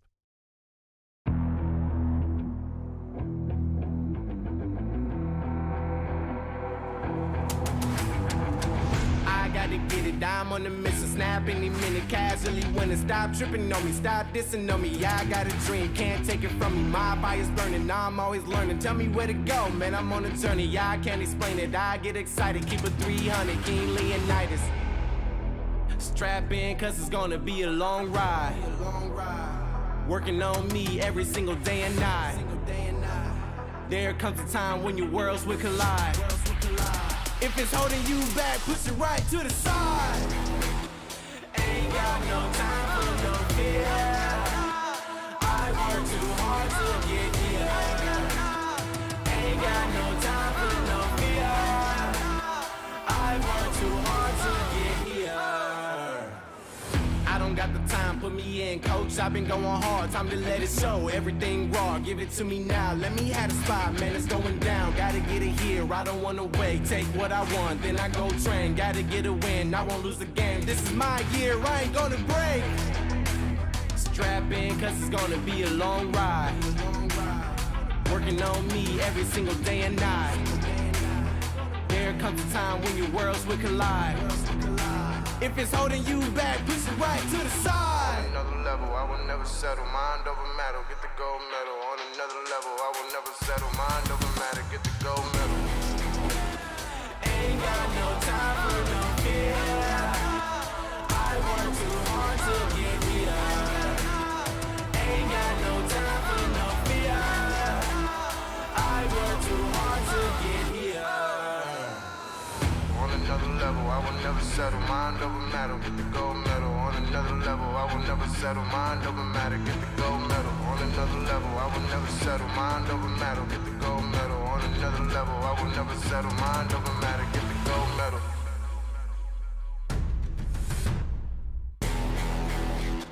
Ain't got no time for no fear. I work too hard to get here. Ain't got no time for no fear. I work too hard to get here. Ain't got no time for no fear. I work too hard to get here.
Welcome back, survivors, to the Snapdragon Pro Series Challenge Group stage for Season 2 for Free Fire. We are in Phase 2, and this is the first day of that phase. We're done with 2 rounds, but we have 4 more to go, and next up, we're going over to Purgatory. And yes, you heard it right, it's Purgatory. We're not going back to Bermuda yet. There's a slight change in the map format, and I'm all for it. 12 teams vying for 6 spots to go to Jakarta. I'm Husky, and alongside me is Victor. I mean, you gotta imagine that with the kind of change up in the map rotation here is going to certainly change the rhythm that a lot of these teams are going to be used to, right? I mean, the first phase, we practically saw them, just going back to back on 2 maps, per day. Now they have like another extra 2 maps to consider, doing the middle of this one in this second phase now. So I wonder if that kind of change of rhythm is going to benefit some of these squads more than others, because we did a huge talking point we had in phase 1 was, the map advantage that some of these squads have. So maybe that might be mitigated a little bit by this. But nevertheless, when you look at the points here, I think this is still the last overall points, isn't it? Don't get baited, guys. This is after round 1. So yeah. round 2 points probably coming up in a bit, but just for those who didn't get to catch round 1, this was how it ended.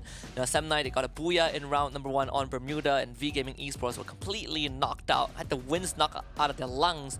But in game number 2, on Kalahari, they were able to get that booyah. We will have it updated just by a bit, so do bear with us. And on top of the map pool changes, we also, I think the teams also have to come to terms with the fact that they are going to play with the same opponents for the rest of phase 2, right? We're not switching teams in and out. They are going to be playing 6 rounds a day instead of 4. There will be 36 total rounds instead of 24 across the next 6 days. So all these changes, I think, is something that these teams need to get used to, and I'm pretty sure most of them are used to this format, because in their local circuit, you playing 8 maps, or actually 6 rounds per day anyways. Yeah, so that's the thing. For these squads now, they have to get used to this new rhythm. They have to get used to the new pecking order here. I mean, King of Gamers Club already making a massive climb up, and they probably will be the gatekeepers going into that top 3 here. So between them, MDH and FARANG, it's going to be up to those squads to see what can they do in these few rounds here to try to overcome King of Gamers' rise here. But, FARANG had a little bit of a better round number 2 there compared to round 1, where if you remember, only 1 member managed to make it to that final circle. FARANG this time, they took control of Refinery very much in the middle phase of the game there, and stayed there very much and allowed them to get some good hits on some of the other squads there, and opened up an opportunity for them to be part of that final fight. Though they weren't in the final circle, I think that FARANG is definitely still going to have good opportunities going forward. Yeah, and we also have MDH and Expand to kind of keep our eyes on. MDH had a very abysmal round 2. They tried to challenge FARANG on their home turf, lost 3 members, and after they were revived, they ran to DEWA United Esports, so didn't really get to play the game much in that match. But for Expand, very good recovery. That was what I think a lot of Expand fans have been desiring since phase number 1, where it really felt like they were tripping day in, day out. They had a couple of rounds where they never even got off the ground, but Expand had a good round 2, and now people are going to look at, ask the same questions again. Can they remain consistent? Which has kind of been a demon that Expand were struggling with for a while. That's the thing, it's like, it's not a sprint, it's a marathon, especially when it comes to these long form kind of championships here. It's not so much about, which rounds in particular you can really expand that lead. It's more about keeping consistent amount of points ahead of your rival squads there, and making sure that you continue that momentum throughout the entirety of like this whole phase here. So that's something that we really want to see out of Expand, and given that, their performance during the MCP has been nothing short of like brilliant, it's kind of surprising to see that they struggled so hard coming to this regionals here. But you could certainly put that away to that first especially during that first week, the lack of familiarity with some of these other teams and other squads from different regions. But then now that we're already gone past phase number 1, we already kind of know where these teams stand after all that fighting. So it's going to be up to Expand now to show that they're still capable of putting in those brilliant plays. They're still capable of mixing it up with the top guys, especially the new guys, the new blood that's now coming into this competition. I think the best part about phase 2 is also that you don't have to, some of these teams are a bit more fearless. You don't have to worry about, Evo's Phoenix coming out of nowhere and just wiping 2 teams at once. The big dogs are already gone, they've already booked the tickets to the final. So right now, some of these teams are taking initiatives to get those skirmishes going. We're seeing more aggressive pushes from VGM, from Team Flash, which previously in phase number 1 felt a bit absent just because there is the threat of those our Thai powerhouses. So that is definitely a positive for phase number 2. But you know, just like Victor said, we're not looking for Usain Bolt. He's not needed in this. Maybe for the final day, but for now, we're looking for someone who can have enough lung capacity to do the long run. And Purgatory will be map number 3. The flight path a bit skewed towards the eastern side. So we should expect a more populated region towards Brasilia, you know, Forge, maybe Ski Lodge. And I'm expecting Anxiety to go there. Yeah, I'm expecting them to as well. They're taking a sweet time though, coming out of that plane. Maybe they might have some other plans and ideas. Oh, it's going to be so useful now to get onto that high tier loot zone because it's so close to the next circle. We see King of Gamers already putting themselves up there. Anxiety looks like they're going to be going for the moat house instead, and that's going to be together with Axis as well. Not like this, MDH. Well, MDH is having a lot of trouble there. It looks like Expand completely wiping the floor clean of them. Yeah, that's 2 rounds in a row for MDH where they just decided to run into a second team and got completely obliterated. But well, Expand cut the suffering short, really short. Within 1 minute, they're gone. Anxiety up against DEWA United, 2 down on each team. Rens the 3rd under pressure, puts up the glue wall, try to buy a bit of space. Toby swings the corner to get the knock and finds it. As Anxiety finally might have gotten some momentum for themselves, but can they finish off Viros, who is the last survivor? Yes, they can. Anxiety showing some signs of life in this phase 2. And it's just a little bit of a shame that the high tier loot zone is not around the moat house this time, but certainly this is literally Anxiety's house now, given that they just laid out the red carpet for DEWA to just go ahead and soak their blood in it. So a bit unfortunate there for DEWA, but you know, that's how the cookie crumbles sometimes. But we have to also watch out for Sem9, who are lurking outside of the moat there. So Anxiety, they know exactly what, or rather I hope they know exactly what they're going to be getting into for the next phase there, because after they're done looting here, it's going to be up against the literal top of the charts here when it comes to the overall standings. Average of 20 points per round for Sem9 thus far. 40 total points across 2 rounds. With how the members of Sem9 are positioned, Moat House has been temporarily renamed to Guantanamo Bay. I think you can get out from that. It's going to be a long swim, a long journey to get to dry land. I was gonna say like Alcatraz actually, but yeah, Guantanamo Bay also works. True. Escape from without the bridge, right? You know, without a highway to safety. Escape from Alcatraz here for Anxiety though, but you know, for Sem9, it's just gonna let Anxiety loot whatever they want out of the boat house. They're gonna come collect it afterwards there if they win the fight. First Raiders though, they are looking for one though, having gotten the knockdown and the kill onto VGM's Bash. So now we want to see whether or not they'll be able to find any more members of VGM who are held up at the complex just north of them. And First Raiders very rapidly making their way towards VGM's position.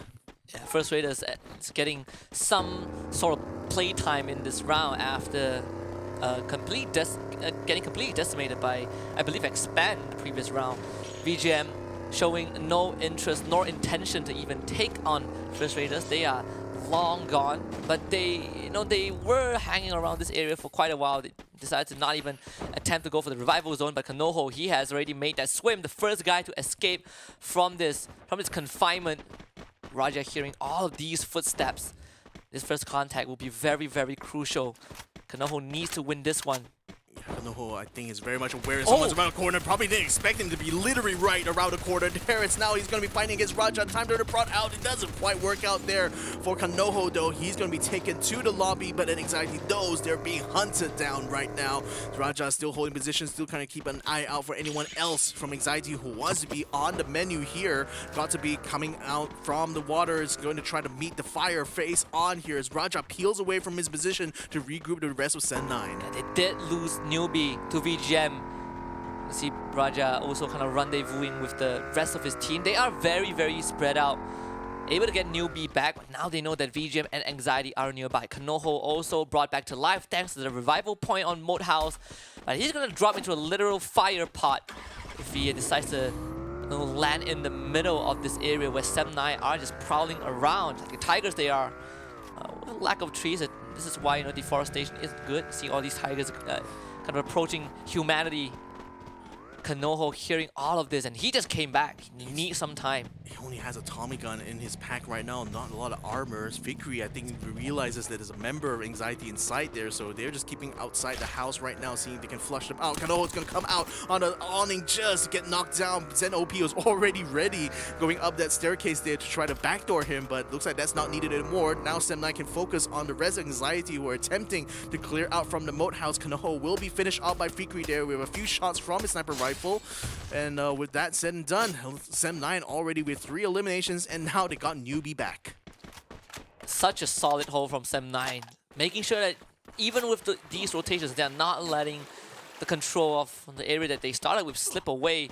Xenop going on an expedition to kind of see if the members, where the rest of Anxiety are. They did see Toby, I believe, who just made it to dry land. So the assumption the rest of Anxiety would be around that vicinity is very much reasonable. Farang though, let's see First Raider passing by. They just made it into the circle. First Raiders heading straight for campsite. And there is a vending machine there, so First Raiders should just plop themselves around this area. Very, very safe compound. Farang might need to push through them. They might. The thing is that things are starting to heat up north though, because King of Gamers and VGM bumped into each other as they were repositioning themselves to the center of this next circle. And with the vehicle in hand there of Bingsu, he definitely managed to get a rundown onto JLX. Now Kevin gets a good shot there with a sniper rifle. Good timing there, because now he's going to be able to get the trade onto Bingsu. Where are the rest of VGM though? The revive is already coming out for the side of KOG. VGM now is trying to find any more stragglers around the outside here, but Van Tan is already rapidly making his way out of that fight. But he's probably going to bump into the next group of squads here, because First Raiders as well as Farang are literally right alongside where VGM has just entered into the circle here. And with them having lost that fight against KOG, they're certainly going to be under pressure now. Van Tan needs a little time and space to get the revival point capture, but First Raiders are showing up to his vicinity. Van Tan, not really sure if you want to stay around, but he doesn't have much choice. First Raiders will decide for him and of course punish with death. A third member down on the side of VGM. They are just not having a time, and worst case of all, they even kind of capture the point for First Raiders to a certain extent. Today's circles are pretty brutal. We're seeing a very split final circle. Body of water in the middle, 3 islands within that safe zone as well. It's going to be a very cramped final circle if we get there in a bit. I think like what we're also seeing is that these squads here are getting a little bit more confident in just going out and finding these kind of fights, simply because they know that the top 6, rather the top 4 Thai teams are no longer in this battle anymore. So they know that if they can just take a little bit more initiative, they can perhaps get a lot more reward out of this compared to the first phase. Now we see Farang on the move now. They spotted a member of Sem9 on a motorcycle just getting into that warehouse. It was Newbie right now is scrambling and try to see whether or not he and Hikri can take control over this warehouse area, because it'll be very important for this next circle. But Farang seems to want to prevent them from being able to have this setup here. Another member of Sem9 car around the outside. Xenop trying to run away. Well, too bad. Take some shots there with the sniper. Didn't quite land enough though to knock him off of that mount. So now he's going to be able to peel back there and hopefully regroup with Sem9 when it's much safer to do so. A lot of info gathered by Jesbu. He was lurking behind. I think he saw Sem9, the last member of Sem9 passing by. They have 2 vehicles, I believe, a bike and the car. There is a revival point nearby, so it would feel like it's appropriate for this area to be a very highly contested zone.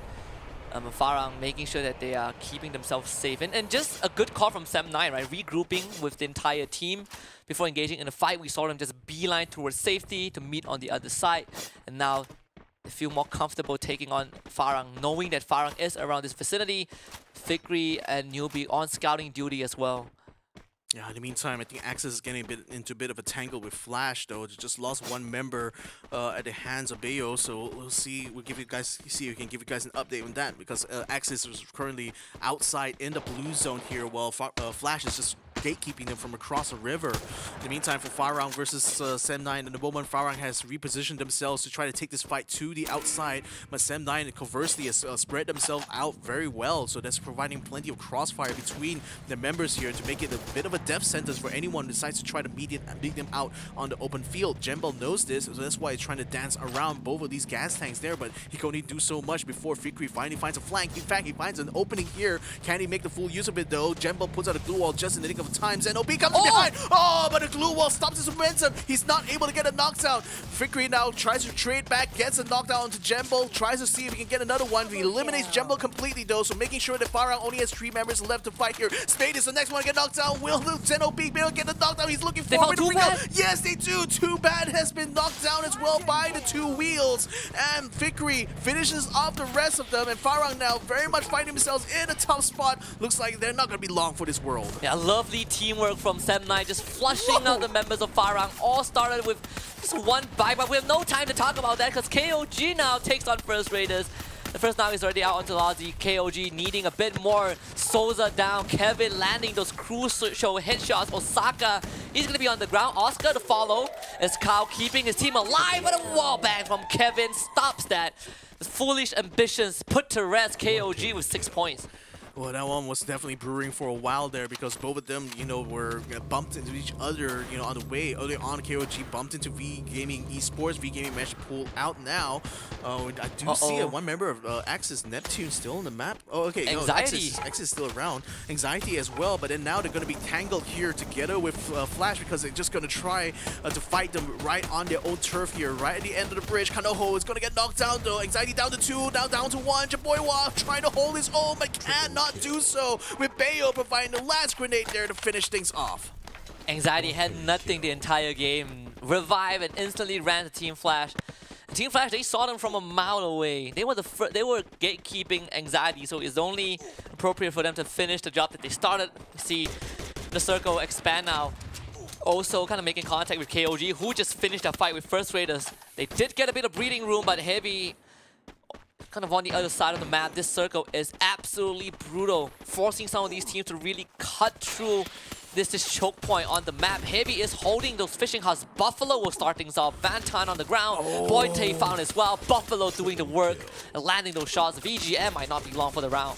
Yeah, it's so brutal as well because Bingsu actually dropped quite far away from the rest of the squad, so BGM is not really fighting at full strength even to begin with. And now the main squad has been completely eliminated. Bingsu is still around, but he's going to get swamped very soon by some other members from the other side of the map. In fact, he's got caught out by Yanbin just in the nick of time there to get elimination onto them. In the meantime, Heavy versus Expanse. Expanse trying their very best to hold the high ground against them and trying to gatekeep Heavy from this next circle here, but the blue wall is closing around them. This is making it a lot tougher for Heavy though because they have to fight their way uphill, and Tubas is trying to use this opportunity now to make his way down, trying to meet them face to face.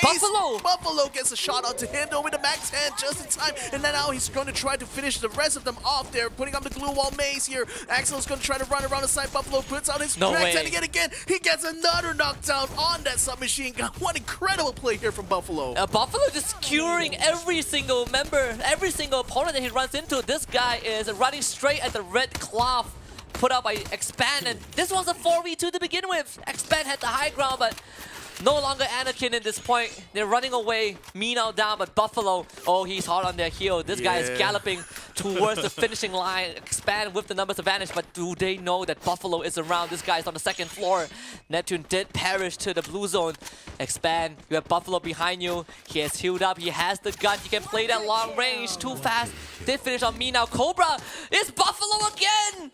And Heavy is too good. Buffalo is too good. Oh, Too Fast now has a turn tail. He wants to punish Heavy here from getting the eliminations on his squad now. But it's going to be a fight on the blue zone. It's extremely painful in this phase too. So the thing is that Buffalo has to quickly finish this up, and he has to also use the health kits in time there to make sure that he stays alive inside of Bluestone. But now it's going to be between him and Expand. Who's going to win it out? Oh, Buffalo! What a beautiful, beautiful one. I'll kiss you right here and now. But unfortunately, I still have games to cast in the studio. Yeah, we have Flash against Sem9, the 2 remaining teams in this round. The grenades are flying through Sem9, having 9 kills already. Flash not far behind. The nade tag on the newbie. Not enough to take him out though, but brings him to 50. The second nade from Bio, right on the money. Newbie is down. Sem9 losing a bit of ground as Flash go for the push. Bio with a supporting fire. Those nades are deadly! But Newbie retaliates with a grenade launcher. Sem9 with 2 down. The playing field is now even between these two teams. They need to get Newbie back up, and they will. Bio now puts himself in the front line. This guy wants to get down and dirty and take down the rest of Sem9, but Fikri will put up walls behind these two. Fikri challenging Bio, but Bio wins that one, and Bio still staying alive, trying to outrun the blue zone and win this fight, but there's just too many problems for him to solve. Newbie, the last man alive. Flash, they have the numbers, they have the pressure. Sem9 could not stand, and Flash makes it to the finishing line. A booyah for the Vietnam squad. Wow, that was an exciting final fight there actually. Sem9 desperate to try to get the booyah with VGM being taken out of the way, but Team Flash was the one to deny them this opportunity, and perfect timing on that as well. Bayo, he deserves some kind of medal, you know, for this performance in this round. Not only getting the throwables on point, but still able to hold his own on the ground fight. That's amazing there from Team Flash. You know what, Victor? I think you're onto something, right? You said that your hot take is that the Vietnam teams are gonna heat up the battlefield. Buffalo had an absolute highlight reel out there. I think we can make a montage just for him. Flash, they won the round. Congratulations to Team Flash for sure. No, Sem9 still solid as always, coming in second. But I gotta be honest, Buffalo stole my heart for this round. Oh Nothing my God. tops it. This guy, a one-man army. The shot onto the McLaren, like, that's so incredibly difficult to do, and yet he pulled it off, and really at the most important time as well, because that shot literally eliminated the entirety of Expand, who did a number onto Heavy. He had to remember that as well. Yep. So, you know, I think like, in Buffalo's mind is thinking like, okay, if I'm not going to be able to make it to the final circle, I'm going to make sure you don't get to the final circle either. Yeah, well, it's very rare we get to see 1v4. Buffalo literally took down the entirety of Expand. This guy was, he was a ninja at that ground. We saw Kevin from KOG took down an opponent riding a bike. We saw Buffalo doing the same, but to an opponent who is in a McLaren, of anything. Going like maximum speed, like across the screen like that. Yeah, this is why, you know, this is why you need a special license to be a matador or something. You know, like, the Buffalo is coming straight for you. We did have a very interesting start. You know, 2 squads instantly out of the game before we even had a chance to talk about them. You know, DEWA United and MDH didn't get to play much.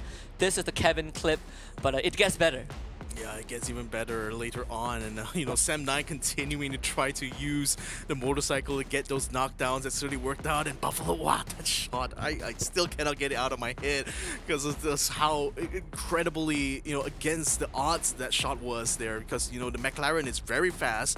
You only got a tiny window to shoot out of. Granted, you do have a bit of auto aim, but even with that, timing has to be absolutely perfect to pull off a shot like that. So very much is well deserved there from Heavy. Also well deserved win here for Team Flash, taking the booyah, taking 9 kills, making a total of 21, just 2 points ahead of Sem9. But even then, you know, compared to the rest of the teams that are also in that second page there, you do realize that, yeah, like I said, I think the Vietnamese squads, we're going to be seeing the rise of them in phase number 2 now, especially with the performances we've already seen from Flash and Heavy.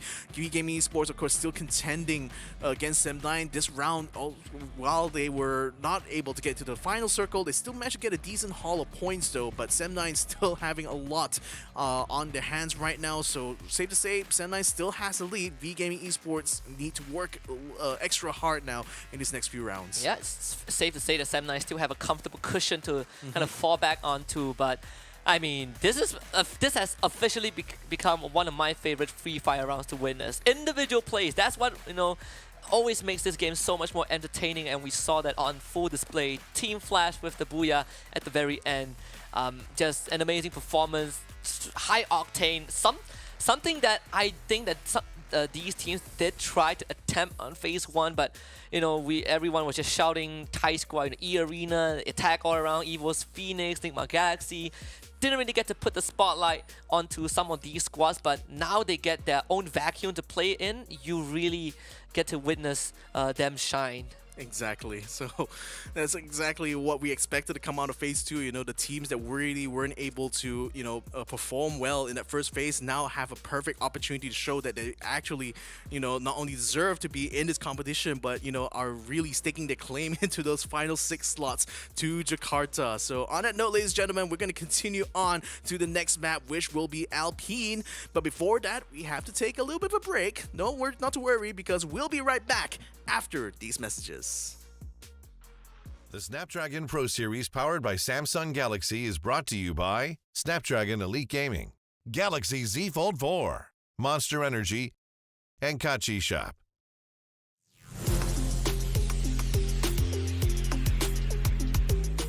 สวัสดีครับผมเอ็นเจคคาร์เมลครับจากทีมนิกมากาแล็กซี่ครับเล่นตำแหน่ง EIDL ครับปาระเบิดครับมาจากประเทศไทยครับผมคาดหวังก็ไม่เกินท็อป2ครับว่าทีมรักษามาตรฐานได้ดีครับเพราะว่าทีมเราไม่หยุดที่จะพัฒนาครับพัฒนาไปเรื่อยๆครับไม่ว่าจะทำได้ดีขนาดไหนก็ต้องให้ดีกว่าเดิมมีการเล่นที่เปลี่ยนแปลงไปเยอะแล้วครับแล้วก็มีแผนที่เล่นรับคุมกว่าเดิมเมตาปรับมาใหม่เพราะผมก็ปรับตั้งแต่เข้ามานะครับให้ปรับครับเริ่มปรับกันเลยครับอันนี้ไม่เน้นสักอย่างครับเล่นตามระบบเล่นตามแผนไปเลยครับไม่ครับเรื่องปืนนี้ไม่มีปัญหาครับเช่นการสื่อสารครับแล้วก็การเข้าทำครับอาจจะมีแบบเข้าทำแบบไม่ค่อยสื่อสารอะไรอย่างนี้ก็ปรับมาแบบสื่อสารให้มากกว่าเดิมแล้วก็การเดินเกมเป็นการเก็บรายละเอียดเล็กๆน้อยๆครับไม่ข้อผิดพลาดแบบเล็กๆน้อยๆก็มาแก้ไขครับไม่ปล่อยผ่านครับอาจจะเดินแบบไม่ตรงตามที่ซ้อมมาแล้วตอนนี้เราก็ทำเดินตามเกมที่ซ้อมมาครับไม่มีพลาดนะครับรับไปเล่นต้นเกมครับซ้อมเล่นต้นเกมเพื่อมีการมีการปรับสกิลด้วยพี่ปรับสกิลมาเล่นต้นเกมแล้วก็มีการวางแผนว่าวันเล่นเร็วหรือเล่นช้าในแต่ละแมปครับเล่นเกมต่อเกมดูวงไหนควรเคลียร์อย่างที่ผมบอกครับวงไหนควรเข้าเร็ววงไหนควรเข้าช้าครับจับตาดูทีม Esports ครับเพราะว่าเป็นทีมที่เล่นแผนการดุดันและน่ากลัวที่สุดที่ผมมองดูฝากถึงทีมอื่นนะครับระวังหมดตี้โดยไม่ได้ตั้งตัวครับ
And ladies and gentlemen, welcome back to the Snapdragon Pro Series. I'm still kind of shell-shocked, really. I am.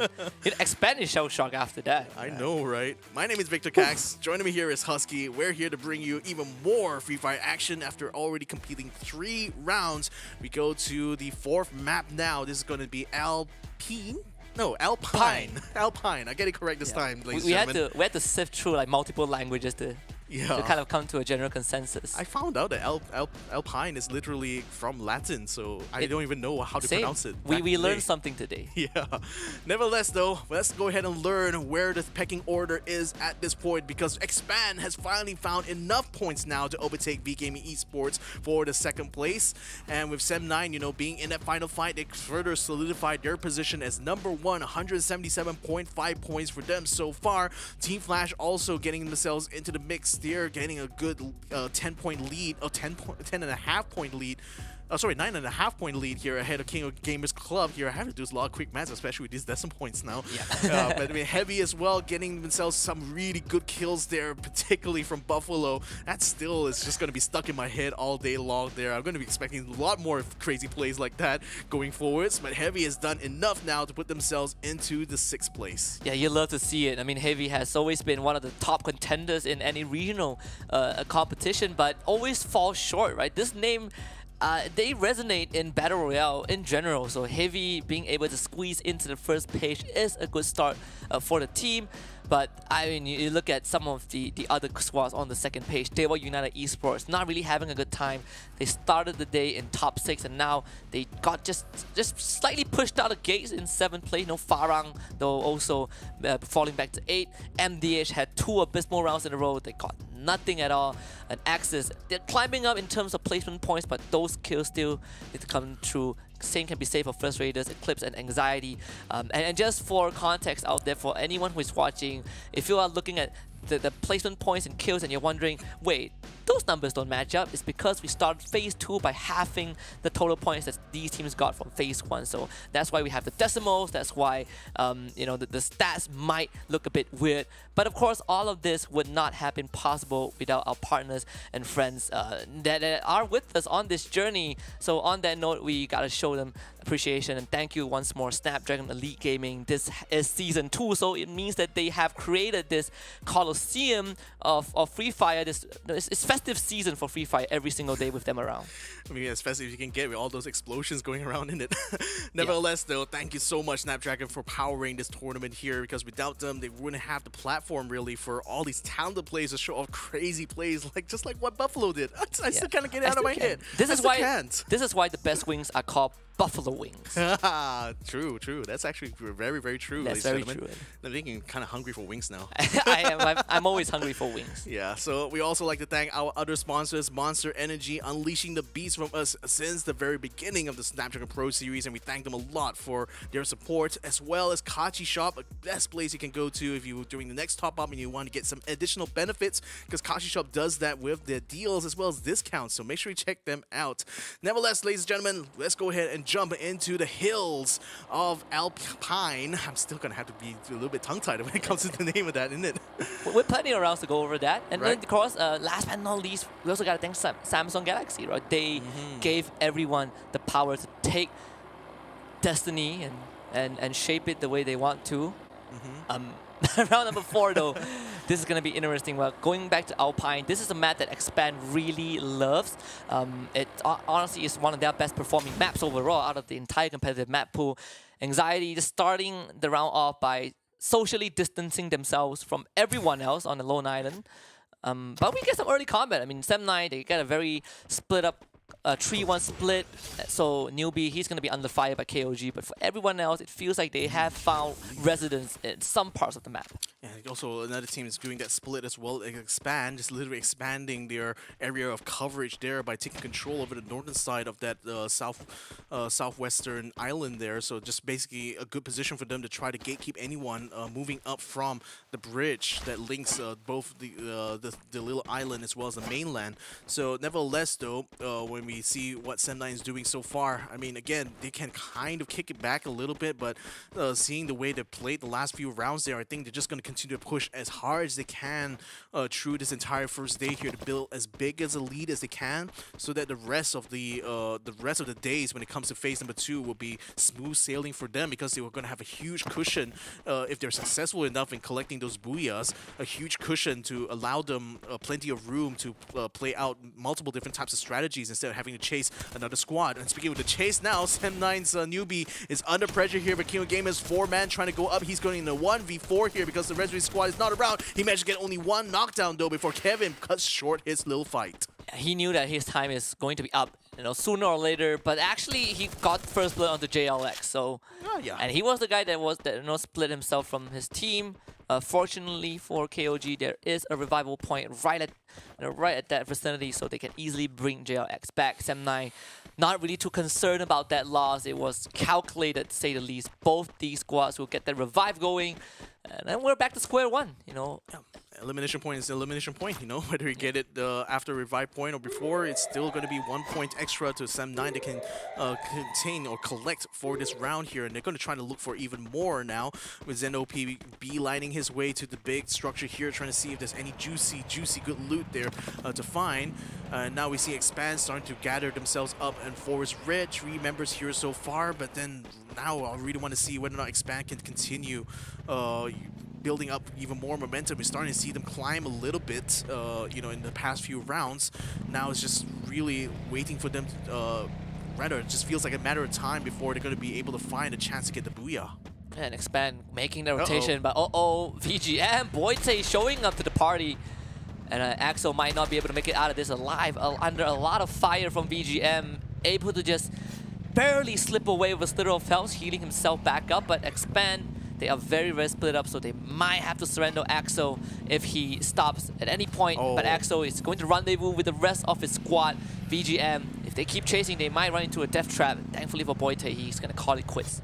Yeah, so the thing is that now the ball's in VGM's court. You guys still want to commit to the fight now that we're 4-man in this one area here? I mean, better think twice a little bit. MDH in the meantime looks like their suffering is unending so far for the day here, because now they've been caught up by First Raiders, who have already knocked down one of them. Lolzy is going to be picking up his McLaren to try to force the issue here onto First Raiders. Darko is going to get a bit of a catch out of the back here, but then he's going to be caught in the back by I Don't Cry.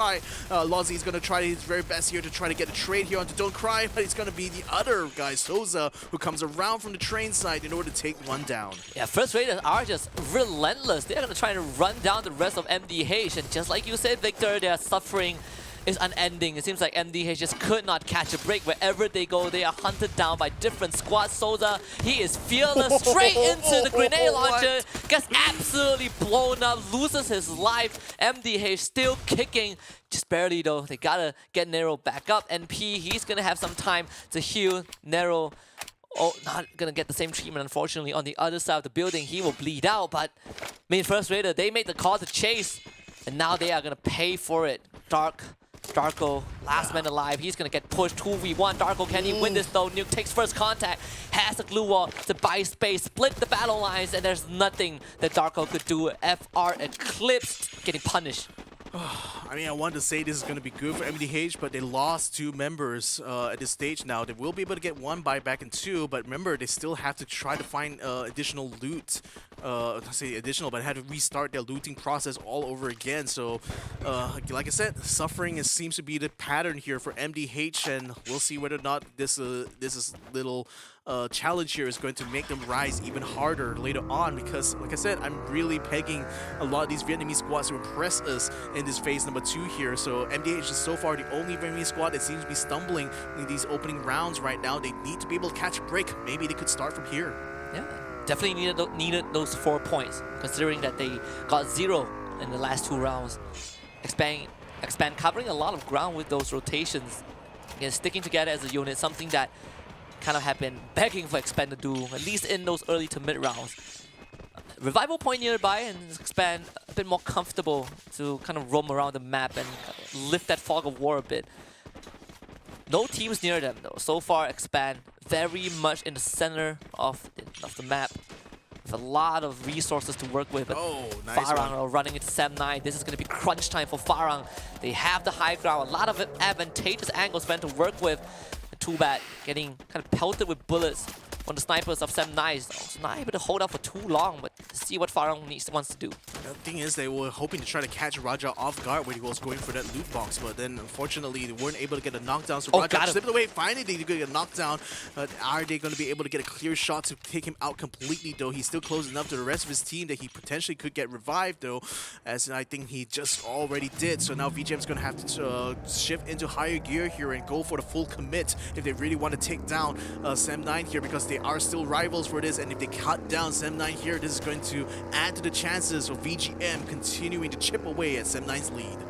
And FARANG might just be the vessel for VGM's kind of resurgence on the leaderboard. Jesbu, pretty low, needs to kind of give himself some time for the rest of his squad to catch up. That means Newbie will also get to bandage himself up. FARANG encircling this entire compound, not really the best spot for Sam9 to fight in, though. They are at a disadvantage, and you know, FARANG has a member watching from long range on the bridge, and that is Spade.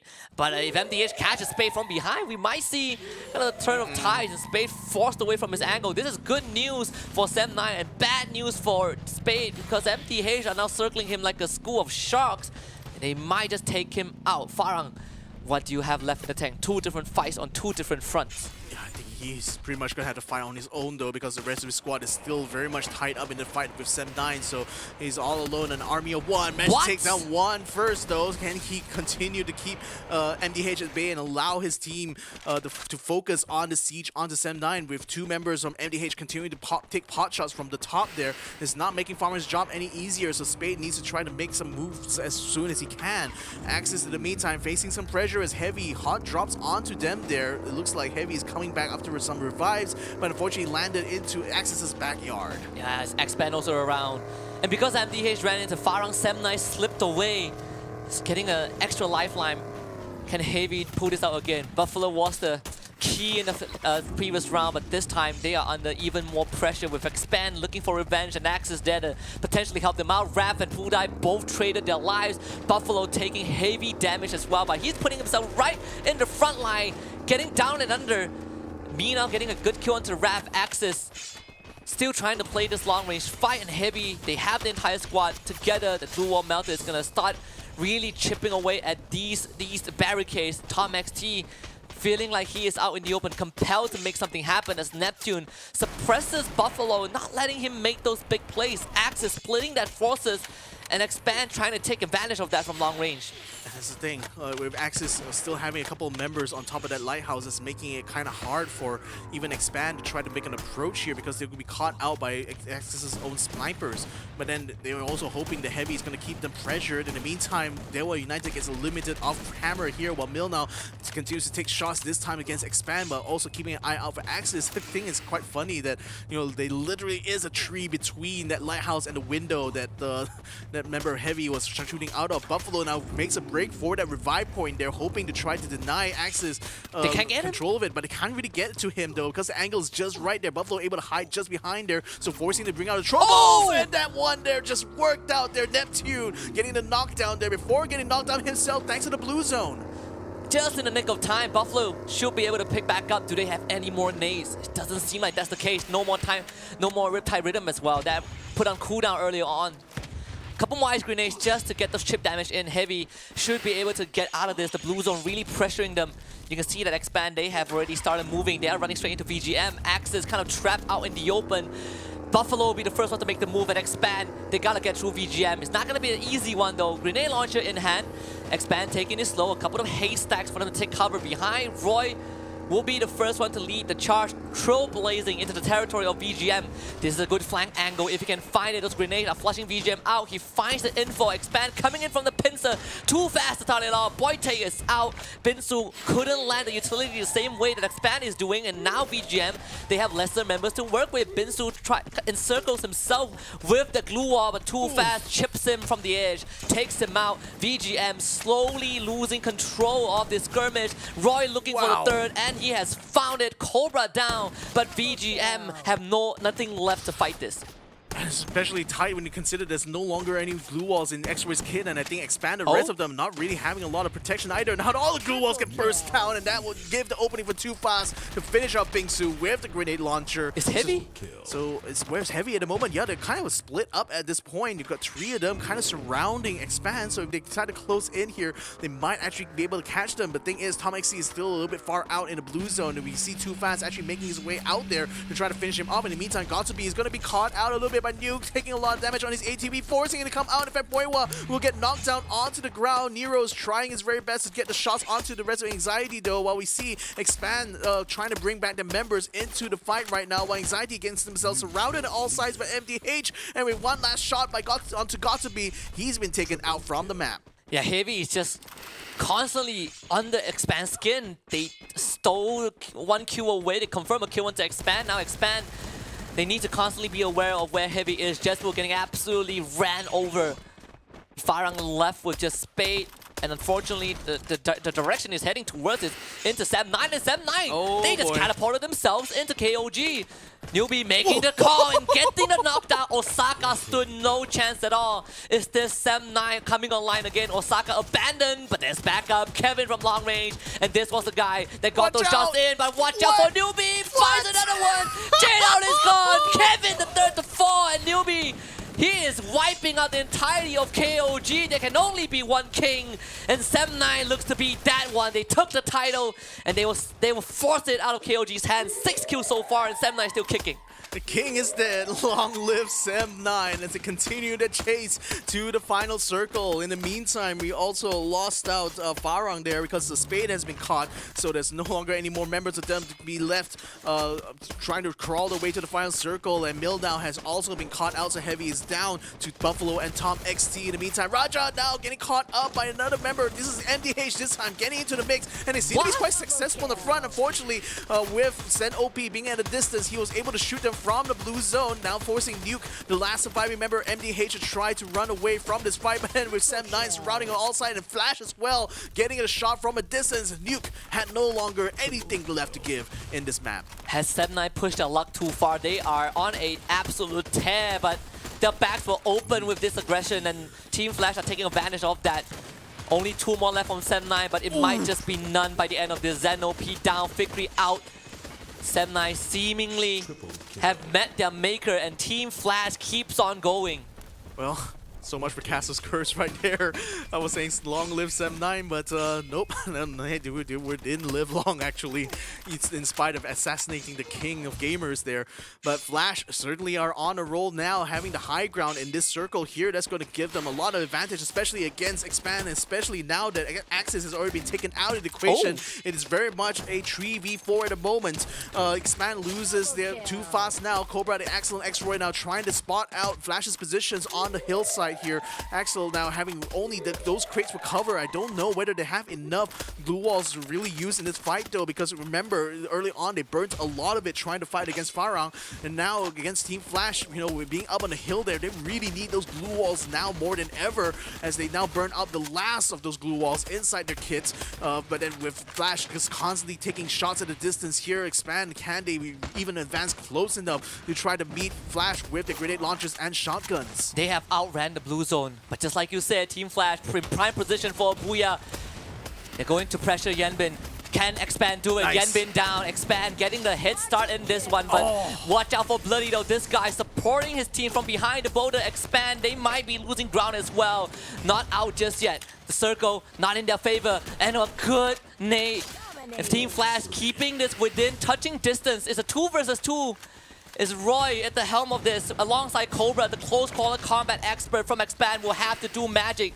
Do not let Flash get the second Booyah. They're going in for the rush. One final push from Roy, straight into a grenade launcher, and it was never meant to be his in the first place. Cobra now, the miracle child of his team, and there's not much space for him to work with. Pressure from long range, rush in close range. Cobra needs to win the 1 versus 1. Gets the isolation, buys some time. Get X-Roy back up. He patches himself first. Roy is back up on his feet. The ice grenade though is there, and Team Flash just too good. 2 Booyahs in a row. Team Flash are on the board. They are certainly up there, ladies and gentlemen. Team Flash from Vietnam, 2 Booyahs back to back now. They're establishing themselves as king of the hill here. If they can't get the king of gamers, at least this crown will do. A blast to the past, a trip down memory lane for Expand. Just could not overcome Team Flash. Not at the world stage, not on the regional stage as well. Something that it seems like it came back to haunt Expand in just, within 1 month. But Team Flash, props to them. Just great control towards that end game. I mean, it would be extra salty given that, Expand was on the verge of, trying to get that booyah, and they just couldn't knock down Bayo. Bayo was so far forward. It's such a risky position, but then they literally have used up all of the glue walls they had at that moment, and really were just hurting for finding any piece of cover to use in that final circle. And first Raiders, we didn't get to see this fight actually. He opened it up literally by running someone over the motorcycle, and but that grenade though, that really finished things off right there. But yeah, I think overall here, Expand really had their best shot, so far of getting into that booyah, just kind of cut short by literally their arch nemesis in the form of Team Flash. And then Sam9 as well. I mean, brilliant play by Newbie. I mean, using the grenade launcher's kind of blast aerial effect really allowed them to just get a perfect flank off of there and eliminate King of Gamers. But unfortunately, Flash already was so set up on this hillside, they caught anyone trying to wander into their zone, and Sam9 unfortunately had to be the one to take all the brunt of that damage. Yeah, and Expand, right? They did kind of make the right call. They needed to push at these really small moments. Bayo, just like you pointed out, the last man to kind of keep Team Flash alive, and at one point was able to get enough support from Bloody, who was untouched in that final fight. Expand just could not find him at all. Team Flash getting 25 points off of this one round, but Expand, they also did a fantastic job. 19 points, kind of what they need to keep themselves in the running, where Sam9 finished this round with 14. V Gaming Esports in the meantime, only a single point in this round, and that effort to try to chip away at Sam9's lead, as all that kind of effort in those previous rounds now gone back completely to square one, I think, because Sam9 is going to continue to solidify the position. Even though they only got 14 points, it's still good enough for third here. MDH and Heavy as well, being very consistent, being consistently part of the top 6 in these rounds here. So very good job so far from all of the Vietnamese squads. Axis Esports also getting themselves into the mix as well, catching up an 8th place finish here, despite the fact they were only able to be good enough for 1 kill so far. Yeah, and Axis always has been pretty consistent with those placement points, but again, right, when we look at Free Fire as a whole, you need to start getting those kills. And Axis also kind of facing a slump, right? I mean, when they debuted with their current roster, it was just frags all in, day out, a lot of clutch from players like Neptune, but I feel like they have been neutered in the past few months. Team Flash, though, definitely still on the rise, just like the logo kind of signifies, definitely on fire. 2 booyahs on the first day, and we still have 2 more rounds to go. Yeah, they have a burning desire to get into those final circles, and finally it's really paying off for them now in these last 2 maps, Purgatory and Alpine. So let's see whether or not Team Flash can keep it up as we go back to Bermuda in the next round. So it's going to be a kind of a fresh start again for some of these squads here to see whether or not they can find the rhythm back again here. But that's part of the challenge when it comes to phase 2, a different kind of map rotation, more matches being played per day. So, that also runs the risk of some squads kind of reaching that burnout point, especially for teams that are not able to perform, like MDH, MDH as well anxiety as is one of them, right? Anxiety as well, in spite of the fact that they really were doing more or less kind of same things that worked out for them in phase 1. Doesn't seem to have worked out well for them in phase 2 so far. Yeah, very worrying sight for the sole Philippine representative in the tournament. But of course, it's still the early stage of phase 2, and we wouldn't even have phase 2 without our partners over at Snapdragon Elite Gaming when winning matters. Heck, we won't even have phase 1 to begin with, let alone phase 2. So these guys, again, we've been working with them for 2 seasons. They are absolutely incredible, and we also gotta thank Samsung Galaxy for being a part of this journey. They recently, become one of our family, and we welcome them with open arms, and we hope that this journey is gonna be a great voyage as it has always been. But on top of that, we gotta show appreciation to Monster Energy for allowing everyone to unleash the beast within them. Check them out at www www.monsterenergy.com/gaming. And last but not least, if you want to look for the best deals and top-ups, you want the great ones, you want the sublime ones, look no further than www.kachishop.com to get the best possible deal. With that being said, we are still 2 rounds away from ending the day, so more Free Fire actions coming up. But the one thing that's coming up is a short break, so we'll be right back for more Free Fire action. The Snapdragon Pro Series powered by Samsung Galaxy is brought to you by Snapdragon Elite Gaming, Galaxy Z Fold 4, Monster Energy, and Kachi Shop.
Straight up like, wait, who us now?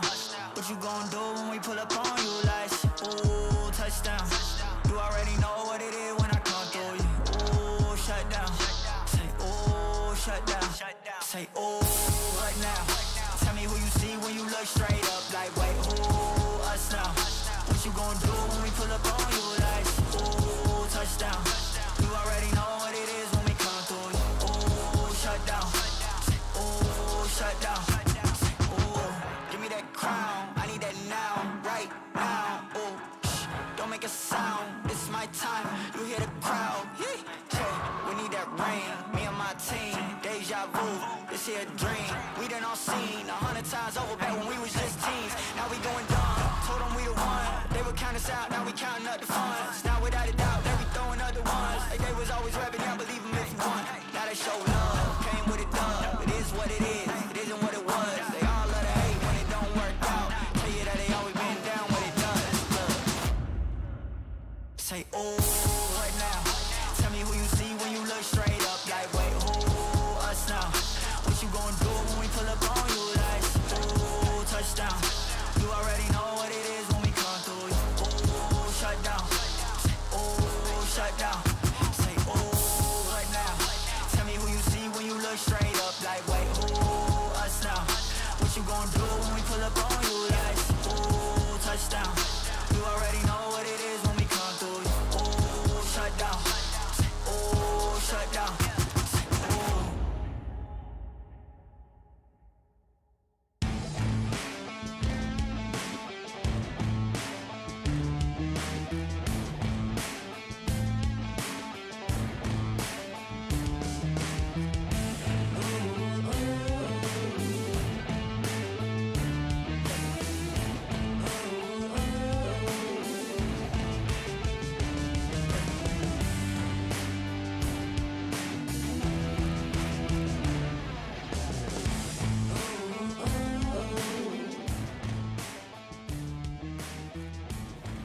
Round number 5 coming up for the Snapdragon Pro Series Free Fire Challenge Group Stage Phase 2. My name is Husky alongside Victor Cax with me. We're going back to Bermuda to kind of reset the map pool a little bit. We've just witnessed Team Flash get 2 Booyah. So now if they get another 2, they will have completed the achievement of gathering Booyahs on every single map in a single day. I know, right? That's a kind of coveted achievement, actually. Not something that we tend to see a lot, especially in these high-level competitions. But Team Flash seem to be on a trajectory to do so. But is Purgatory and Alpine the kind of maps that work out for them, though? Because now we're coming back to Bermuda once more. But then with Flash already having themselves on form, Sam9 also themselves literally in top form for today. You know, it's going to be quite a tight fight, you know, going into this the final rounds for the day. I mean, Sam9 is just making sure that even if they're not winning the rounds, they are expanding the lead, right? Still at the top with a massive advantage, 191.5 points, squeezing it into second place and also getting a decent cushion for themselves with 168.5. Team Flash making it to third place. V Gaming Esports just slightly behind them. KOG shows up in fifth and Heavy to round out the first page. So it's like you called it 2 rounds earlier. Vietnam on the rise, baby. Yeah, alongside with some of our Malaysian teams and KOG. I mean, shout out to Team Flash though, because like they started off the day, I believe, in the second page. They were kind of like in 7th and then lowest at 8th place by the end of the first round. But then now they just caught up. They literally overtook V Gaming Esports to be now the top Vietnamese squad here in phase number 2 by 2 points in total. So, wow, I mean, what a meteoric rise has been for Team Flash. They certainly want to try to challenge Sam9 and expand for the lead overall in phase 2 now, and they certainly are within range to do it. Yeah, and just, you know, just for day one's sake, for context, if you guys wondering why is there 0.5, it's because these teams, they didn't make it through into phase 1. So coming into phase 2, we have basically chopped their total points in half. This is why some of them have decimals. So if you think that Free Fire is a very clutch battle royale, wait till you see that 0.5 make a difference. We're going into the last 2 rounds, and that means some more teams to watch out for with DEWA United Esports and Access Esports, who are still struggling on the second page. But we have Heavy, who is really doing a lot of that work, especially Buffalo. This guy has been putting the team on his shoulders and dragging them over the finishing line. Yeah, we didn't really get to say much about DEWA United Esports because they started the day off in like the first page, and then now they're already dropping all the way towards where Access Esports and Anxiety are. So this is looking like DEWA also in a bit of a slump in phase number 2 here. Wonder whether it's a consequence of like not really having enough kind of like opportunities to get good fights there. But even in the fights we did see, DEWA United sometimes find themselves in very awkward sort of like positions. Yeah, this is a very, you know, a very tight schedule for them as well, right? They only have 1 day of break between phase 1 and the start of phase 2, and that's Sunday. So maybe DEWA United just need a bit more time, but you know, all of this made possible because it is powered by our friends over at Samsung Galaxy. They've been a big part of this tournament, you know, our recent additions. So this voyage just gets better and better. We've been doing this for 6 months, and I'm looking forward to the next 6 months and another 6 months after that, and for the next decade. Yeah, I'm going to be very curious. I mean, again, like I would love to be able to get my hands on like a Fold 4 and just try this out for myself using the phone while it's still folded. I think that can kind of like improves your gyro experience, I assume. Maybe. Perhaps. Maybe. I mean, it gives you something a little bit more chunky to hold in the hand, I think. Kind of like a DS. But nevertheless, though, speaking of chunky things to come, ladies and gentlemen, Jakarta is on the table here because guess what? Grand Finals is going to be happening there on the 4th to 5th of February next year. So make sure, if you're especially a fanatic of Free Fire, make sure you don't miss out this opportunity to meet some of the top Free Fire teams in this MCP region because they're all going to be over there fighting for the grand prize of $65,000. You don't want to miss the clutch moments that will come out from that grand finals. I assure you, there will be plenty of those kind of moments there. Okay, just to put it out there, next year is going to be a big year for Jakarta. A lot of events are happening there. This is one of them, so cancel your plans. Right? If you know about other events, cancel that. Well, actually, don't cancel that, but make time for this finals because, you know, I think the Indonesian fans will be really happy because they have two teams already locked in for the finals. You have SCS Alphank, you have Evo's Divine, who had a miraculous run in the end, towards the end of phase 1. But if you are, you know, a true Indonesian fan, you will want all Indonesian teams to make it through. And, you know, good news is that, well, actually bad news, they're both on the second page. Good news is that there are more rounds to come. Round number 5 kicks off right now in Bermuda. Yeah, let's see whether or not DEWA will be able to keep themselves out of this slump. First Raiders as well have not had the best of luck so far, so we're going to be keeping an eye out for them in this round. While King of Gamers now having a hot drop in the middle of a fight with Team Flash, and perhaps even DEWA might try to get in the mix, but it seems like they want to pull away from this little gunfight that's happening between King of Gamers and Flash, as they are already getting some knockdowns here. Time Turner is already brought out into one of the members of Flash, so that's making it a little bit harder here for Kevin 77 to actually make a good shot there. He's going to try to wrap around the warehouse here, but we see Bloody also taking to the high ground here, perhaps to try to be a bit of an insurance here in case Team Flash loses out in this fight. Yeah, Team Flash needs to get away from this because KOG has had enough of Team Flash winning rounds. And Darko did go down though, Shin catching him on the way of his great escape. Team Flash just getting value wherever they go. But they might run the heavy though. Bloody is not looking too healthy. He is definitely battered and bruised and bloody as KOG continues to put on the pressure. Oh, Yan been getting clipped at the edge. Shin has to hide behind the tree, but this could spell the end for Team Flash. Oh, if I was Flash, I would just stay on the top of the hill there because you know the King of Game is going to come chase you. You know, if you decide to pull away from this battle, you know you're going to get a lot of shots from the back. And just like that, Team Flash not going to be able to get another back-to-back booyah, unfortunately. They have been taken out in 12th place. Yeah, KOG really happy with that turn of events. This team has their patience has ran out. It's no more playing nice. They're here. So far, we don't have a single region that, you know, sent all their teams straight to the finals. And KOG is definitely kind of the sole hope for Thailand to get the full family in Jakarta. Turned into a Thai league, you know, or it was a Thai league in phase 1, to be very fair. Kind of true, yeah, unfortunately. But nevertheless, you know, King of Gamers is the last one to carry the flag here for Taiwan in this phase, so we certainly have a lot of hopes on them, given that I mean, Thailand. I did say Thailand, didn't I? You say no, you didn't say Thailand. Oh no, I didn't. My goodness. Thailand. Don't worry, got you. Right, so Farang got a kill on the Dark Call yet again. Dark Call, what was he doing in that fight against Team Flash? Now he's gonna get caught up here against Farang. Farang Jumbo with the Mag 10 yet again, making magic work for himself as he finishes off these two members of First Raiders to get 2 kill points for Farang. So now let's see whether or not First Raiders are gonna try to respond to this. A UAV has been brought out though, so that's gonna force them to try to turn around and find some better cover because they're gonna get discovered if the UAV sees them. So this is giving initiative now for FARANG trying to move forward here. They're going to have to keep an eye out because knowing that First Raider is going to be setting up an ambush point here, they don't necessarily want to walk into the compound without knowing where First Raiders are camped at. Yeah, it's a painful death if you get shot into oblivion by the medic gun. It is. It's not a good feeling. You know, that's a big flex from Genbao. He has been known as one of the more proficient close quarter combat guys, and with the Uzi in hand, it's a death wish if you try to challenge him in those 1 versus 1. So kind of a great mistake from First Raiders' part. Good news is that there's a buy point. Bad news is that they don't have enough resource to buy the teammates back.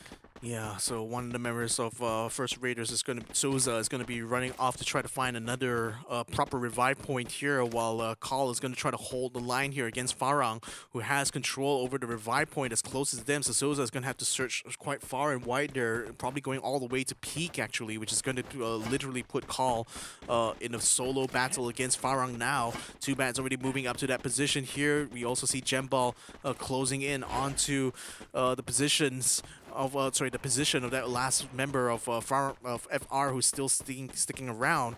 Call now just holding position here, hearing the footsteps now literally next door. He sees Too Bad taking the jump. He gets spotted through the window now, tries to go for the shotgun blast, gets the knockdown here, puts a glue wall just in time. Now ducks inside, but now he's going to be cornered completely in the freeze. Grenade is going to freeze him in spot there, so that should be a dead Call there very, very soon. Did the best he could. These kind of situations, you just have to at least do your best to cripple the enemy. Ekal pretty much done and dusted. Luckily for First Raiders, they are still kicking. It's barely alive with Souza still running for the hills. There's no revival points nearby, so this is gonna be the long march for First Raiders Eclipse. Yeah, outside of the guns, I don't think Souza is doing well in terms of farm either, only having 2 glue walls and 2 grenades left, so they're going to have a lot of ground to cover if he does manage to revive the rest of his team. But nevertheless, though, we're going to be riding together with Axis Esports as they pick up a vehicle close to plantation. Oh, found a little mushroom. That's going to be nice and tasty there for Neptune. A good little buff to keep him going for the rest of this next circle here. While the rest of Axis fan out a little bit, trying to find even more loot. Things going to be kind of slow, which is kind of normal for Bermuda, especially during the early phase. Though, you know, the first round of the day was definitely a more exciting one. This time around, I think teams are taking a little bit safer approach when it comes to these next few circles, though, because they know one really bad mistake and that could send you literally to the next page. Finally, a slower start. No, we have had 4 high octane matches. This is one of those few that the teams that decided to take a back seat. I mean, you'll be pretty tired if you're running and gunning for 4 games in a row. And you know, some of these teams have not had the best start.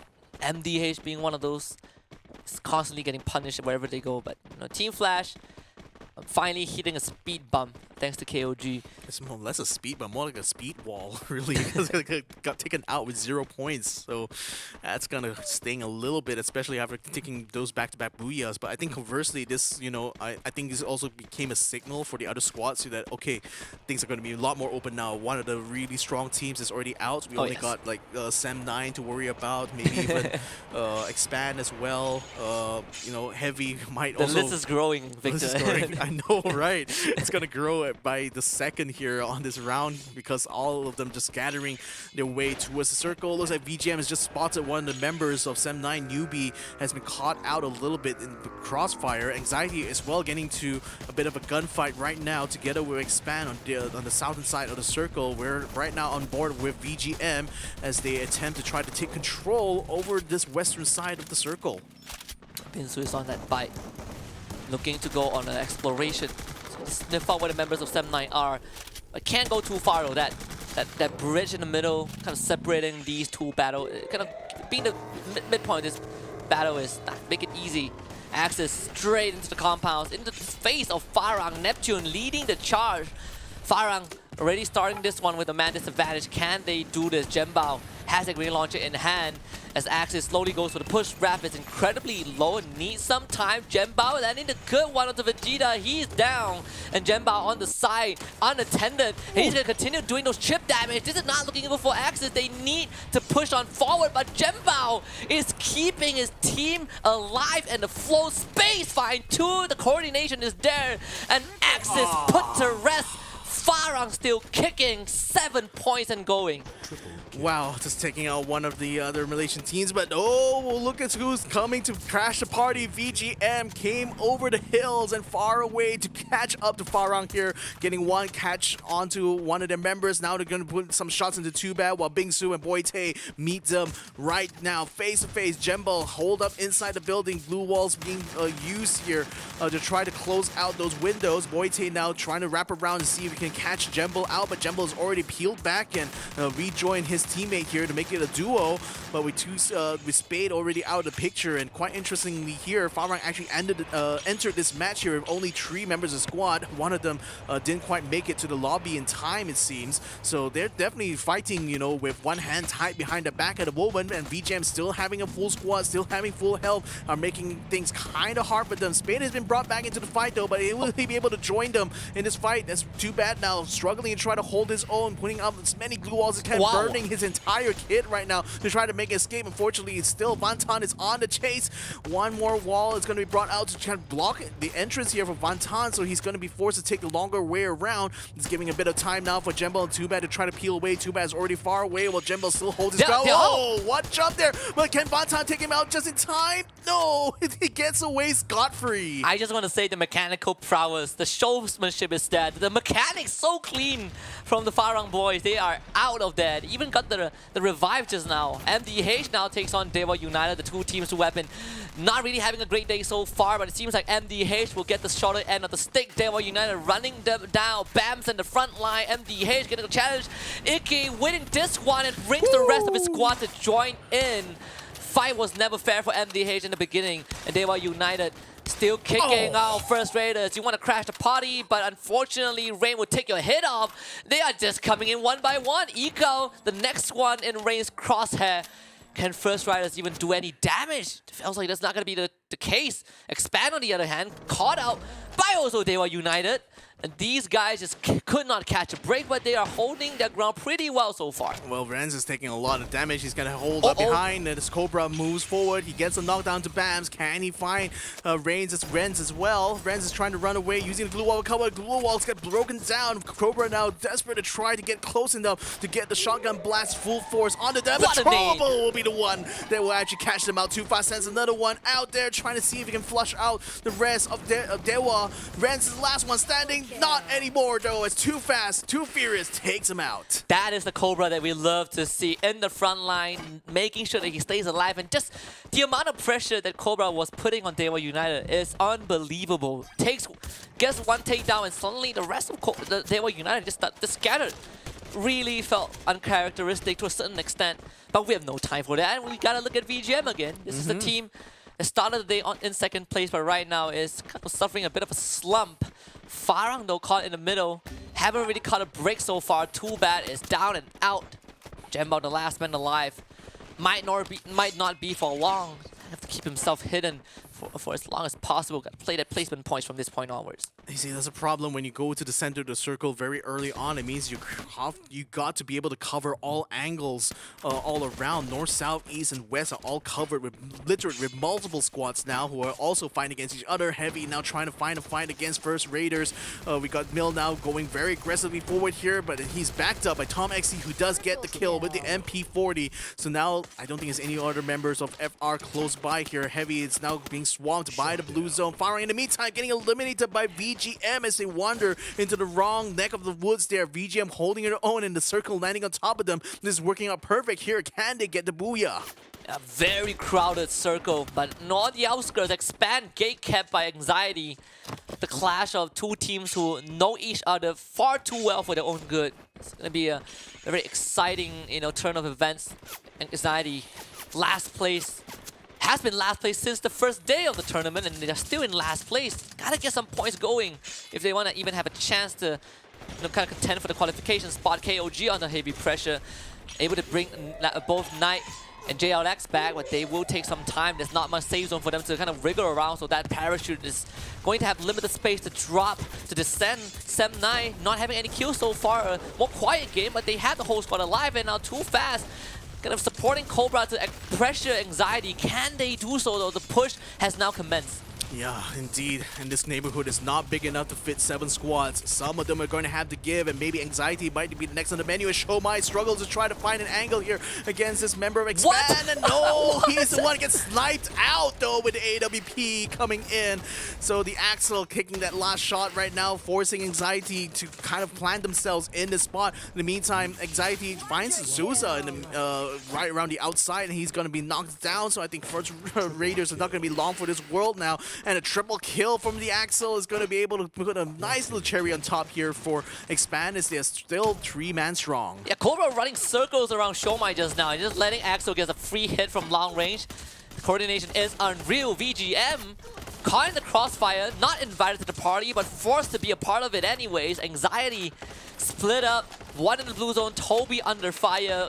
Expand also heavily pressured by these squads. But look at the circle! Decides to move away from most of the population towards Expand. This tournament event is definitely unprecedented for all of the squads, and this is gonna be a slugfest. Everyone gunning for the safe zone. KOG the nearest to that. Oh, if you're the squad who has already burned all your glue walls, you're just gonna be so frustrated at this next circle position. But for those who still have glue walls left in the kit, this is gonna be perfect with them because they will have the advantage going in. The zone is closing in. Zone is closing in already. Dalko is caught outside on the zone. Looks like he's just going to be going for those placement points now. No point for him trying to get in the mix of this because there's still plenty of 4-man and 3-man squads still fighting in this competition here. Osaka is still on the high ground here together with the rest of King of Gamers. They're going to try to gatekeep Expand, but a good shot there from Too Fast knocks down Knight. In the meantime, Tom XT gets a kill onto Sam9, so Sam9 is going to be out of competition so far. 4 more squads still remain. Another grenade puts down Osaka. Knight is still there, but not anymore. Knight is gone. Daytime is here. Yeah, and it's daytime for Expand. Axel really pulling his weight when the team needed him the most, but VGM is going to be the second challenger to push into Expand. Heavy with 11 kills so far, and they're still going. Cobra, once more the only survivor for Expand. Can he do this though? The entire village of VGM hot on the heels. Cobra left to his own devices. Heavy also pushing in. This seems like it's going to be the end for Expand really soon. VGM goes down. Cobra in a 1 versus 4. It will not be meant to be if it's not Team Flash. It's gonna be Heavy. Vietnam, the bane of Expand, and this time it will be Heavy that gets the booyah. First one in phase 2 for Team Heavy here, and I think this was in the works for a long time, especially with the skills shown by Mill now from Buffalo. Heavy, the squad, looking a lot more relieved rather than excited from having pulled off that booyah. We have 5 rounds so far, buddy. 4 of those rounds, guess what? Taken by Vietnam teams. 2 for Team Flash, 1 for VGM, and 1 for Heavy. Hey, score 1 for my hot takes, isn't it? No longer a hot take, right? Now this is reality. Let it Yep. sink in for a bit. Vietnam on the rise. It's just Sam9 is keeping the MCPS hopes alive. Well, Expand is also doing pretty fine, you know, 2nd place, but slipped away again, and that was with the help of the circle. The game was like, you know what, Expand, take the safe zone, but unfortunately they just did not have enough to hold on, and it's not their fault, it's just the circumstances. Congratulations to Heavy though, it's been a long time coming. Wanted them to really get that booyah because we know what Heavy is capable of after that showsmanship from Buffalo. Now the whole team able to pull each other through the finishing line. Yeah, finally. I mean, again, you can tell from the look of relief on their faces that that was not a very easy booyah to take even, because the circumstances just kept changing circle after circle, and it really came down to this final slog here, to the final slog in the final circle that really determined it all.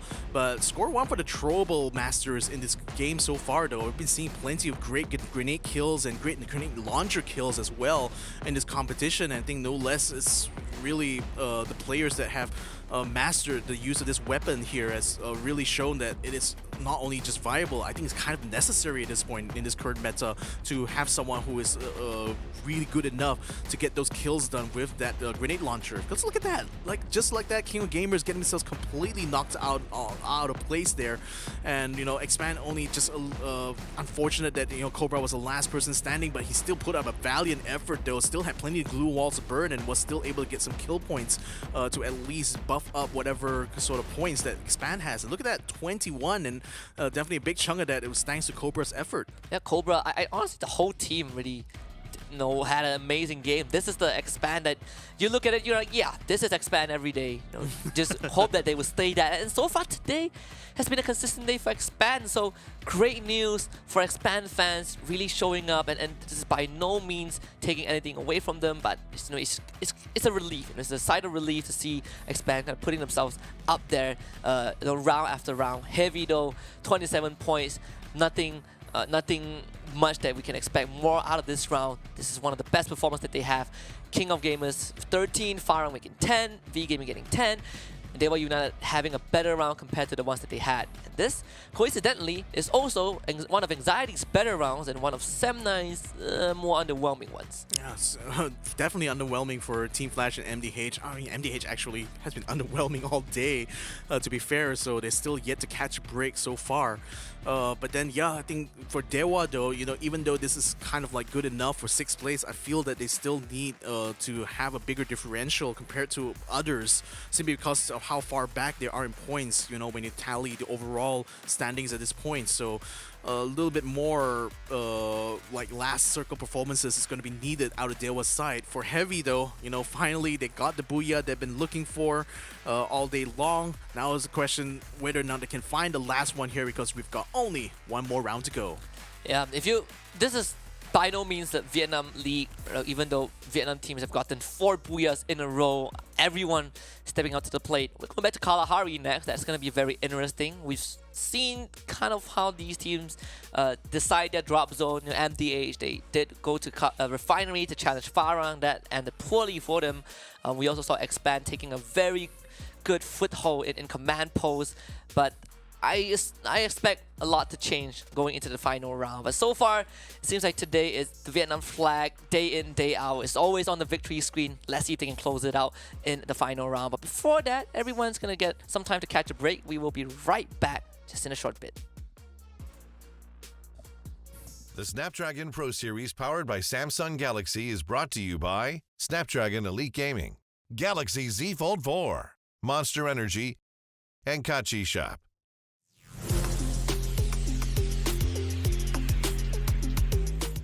สวัสดีครับผมเด็กหลงครับมาจากทีม Esports ครับตำแหน่งยิงเกมลีดเดอร์ครับมาจากประเทศไทยครับผมเราก็ปรับตัวเราก็ทดลองทุกอย่างครับจนกว่าเราจะเล่นได้ครับผมปัจจุบันตอนนี้ก็เจอแล้วครับก็เน้นทั้ง2อย่างครับผมทั้งตัวละครทั้งปืนครับถ้าดูก็น่าจะเป็นทีมไทยด้วยกันเนี่ยนะครับแต่ต่างประเทศก็ไม่ใช่ไม่เก่งครับต่างประเทศก็เก่งแต่ถ้าน่ากลัวจริงๆก็น่าจะเป็นไทยด้วยกันมากกว่าก็นิกมากนะครับก็ด้วยฟอร์มการเล่นของทีมเขาเลยครับเขาก็มาตรฐานสูงครับผมแล้วก็ทุกคนนะครับส่วนมากคนในทีมผมส่วนมากถ้าในการแข่งขันจะไม่ค่อยแบบว่าด่ากันเองจะบัฟเพิ่มกันให้กำลังใจกันตลอดมากกว่าจะบัฟกันตลอดถ้าตัวแบกผมว่าน่าจะให้สไนด์น่าจะโมชิเพราะส่วนมากจะเหลือมันคนเดียวครับเพราะมันอยู่หลังสุดก็การไลฟ์ครับผมแล้วก็การสื่อสารของพวกเรา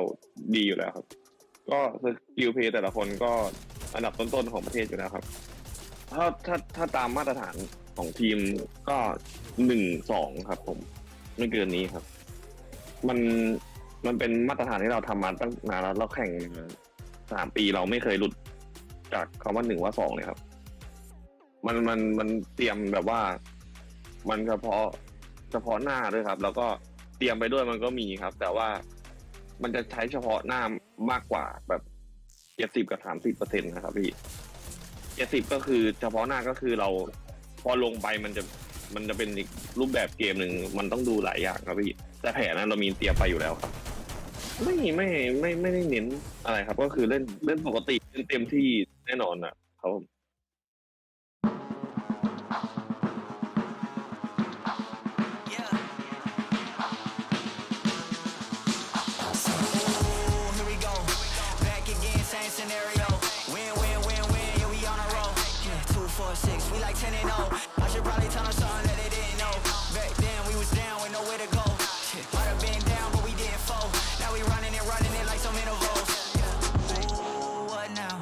Tell me who you see when you look straight up like, wait, who us now?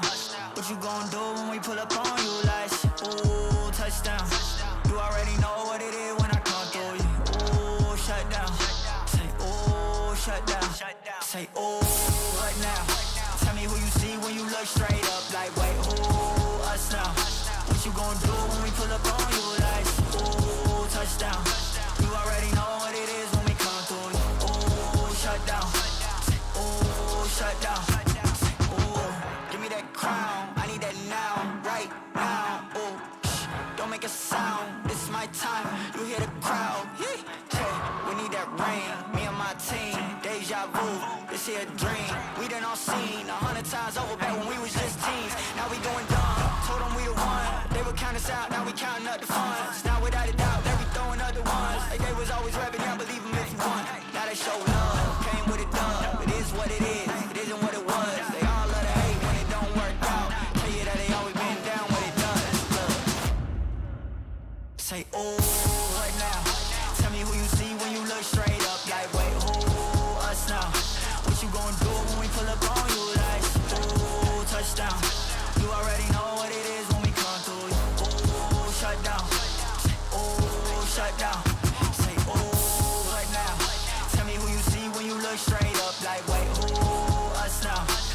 gon' do when we pull up on you like, ooh, touchdown. You already know what it is when we come through. Ooh, shut down. Ooh, shut down. Ooh.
Welcome back, ladies and gentlemen. Thank you for your patience because finally we're here at the final round of the day. My name is Victor Cax. Joining me here is Husky. We're going to be bringing you guys the last round for day one of phase number 2. That's quite a mouthful actually now that I completely said it out loud.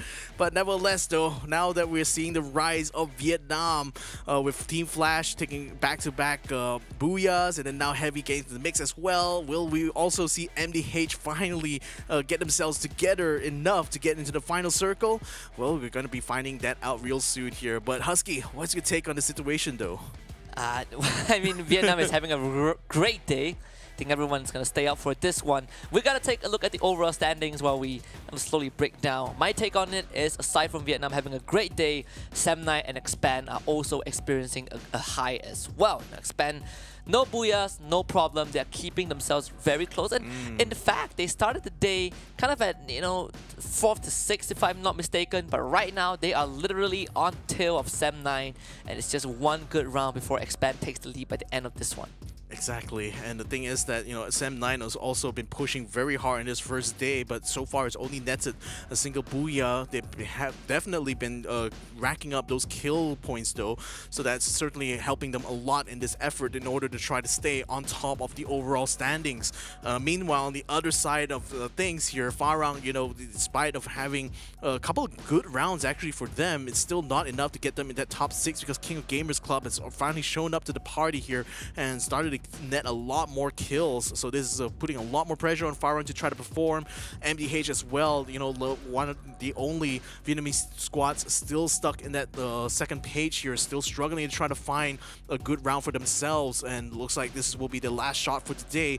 DEWA United Esports started there in the first page, now they're finding themselves on the second page. Even though their match recovers somewhat, they're still finding themselves behind both FARANG and MDH, so kind of looking like they need to kind of step it up a lot more and break themselves away from this pack. Yeah, especially for MDH and DEWA United Esports. These two teams have had an abysmal day after round number 1. Just could not get anything going, losing all these hard draws, getting picked up in the early rounds. Is just a brutal day for these two. I mean, MDH, like, you just have, even if we take away just one bad round, they would still be in top 6 probably. And all of this though, we wouldn't get to see these storylines without our partners and good friends, so we gotta show our appreciation to them, and this is none other than Monster Energy, allowing everyone to unleash the beast within them. So do check them out at www.monsterenergy.com/gaming. And do you know that they actually have this one cap that you can screw on a can of Monster Energy if you're not drinking it, and turn it into like a bottle, so like you won't spill it. It's really nice. I have it. One of the best inventions in the history of mankind. Yeah, indeed. Allows you to... That's above Thomas Edison and the light bulb. Yeah. Oh yeah. Thomas Edison can be buried very much so. So thank you so much for Monster Energy for powering the energy required to keep us going through the Snapdragon Pro Series for 2 seasons now. They've been behind us on this journey, so we thank them a lot for their support. But now coming into this next map here, Kalahari. I mean, you know, one of the talking points we had during the first phases of competition is like map advantage when it comes to a lot of teams here.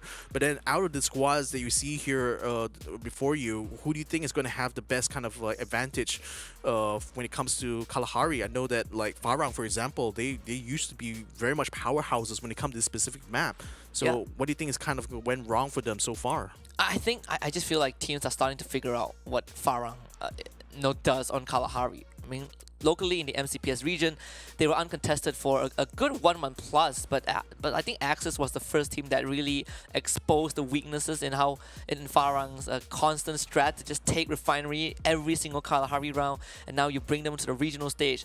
A lot of teams, you know, lots from Thailand, from Vietnam, from Indonesia, some of them also like Kalahari, and we saw how Team Flash just rushed FARANG on that second round and completely took them out. So I think FARANG kind of needs to adapt a bit more, have that contingency plan, which has been lacking on a map like Kalahari. So speaking of which, ladies and gentlemen, let's go ahead and jump straight into the party now. Out in the desert here, together with our 12 squads. The plane is making its way from north to south, and even split across the board here as teams fan out completely. Who's going to be the one to make it to Mammoth, though? That's where the high tier loot zone is, and Sem9 seems to be making a beeline straight for it. FARANG again, Refinery with MDH. Last time this happened, MDH didn't get to play the game at all, but maybe things will take a turn for the better with Spade being the first one to go down. MDH getting a kill after what seems like an eternity for themselves. But FARANG, they're not a team that will give away Refinery. This is their battlefield. This is their house. They live and die by Refinery. But MDH, they have that head start, and FARANG might just have to concede their home turf for now. Yeah, maybe or maybe not. It depends on whether or not MDH will be successful in pushing them off. But the thing is, we also King of Gamers and First Raiders are starting to creep in as well. So things might start to heat up here on the platforms. X-Roy using the grapple gun to get himself up on top. So Expand is also trying to get in on this party too. Nuke slots out too bad, tries to shoot him from the crate side. X-Roy in the meantime gets caught out, and he's going to be on the ground, taken out completely by Jezeboo. So FARANG is still trying to hold their ground. Yeah, this is just Expand. I mean, we praise them a lot for sticking together, but we are seeing the split from Expand. I mean, Roy making that move just very, very questionable, giving that 3 points to FARANG. They can revive the teammate, sure, but do that in first place. D and B, no, not going to be able to make it to safety. In fact, drops right in front of JLX, who might be able to pick up that kill. I mean, KOG in the vicinity. No, watch out. As Darko swings with Soda. Good tag team play, taking out JLX. What an explosive start. I didn't know this was a mega sale because you could buy one and get one for free. And the King of Gamers was just donating points now to First Raiders. They're literally trying to gatekeep whoever decides to pull out this battle here. And it seems like with FARANG holding their ground, and now a UAV is being brought out, exposing a lot of their positions on the map now. This is giving initiative for Too Fast to try to get up in front here to try to force Call off of the platform. Sends a trouble his way. Is that going to land? Not quite. Just gets stopped short by the container. Now Too Fast wraps around the other side, tries to go for hand-to-hand, but didn't quite work out because Kyle already had the bonfire up, already was ready with the shot with the rifle. So now he takes away that kill point there, and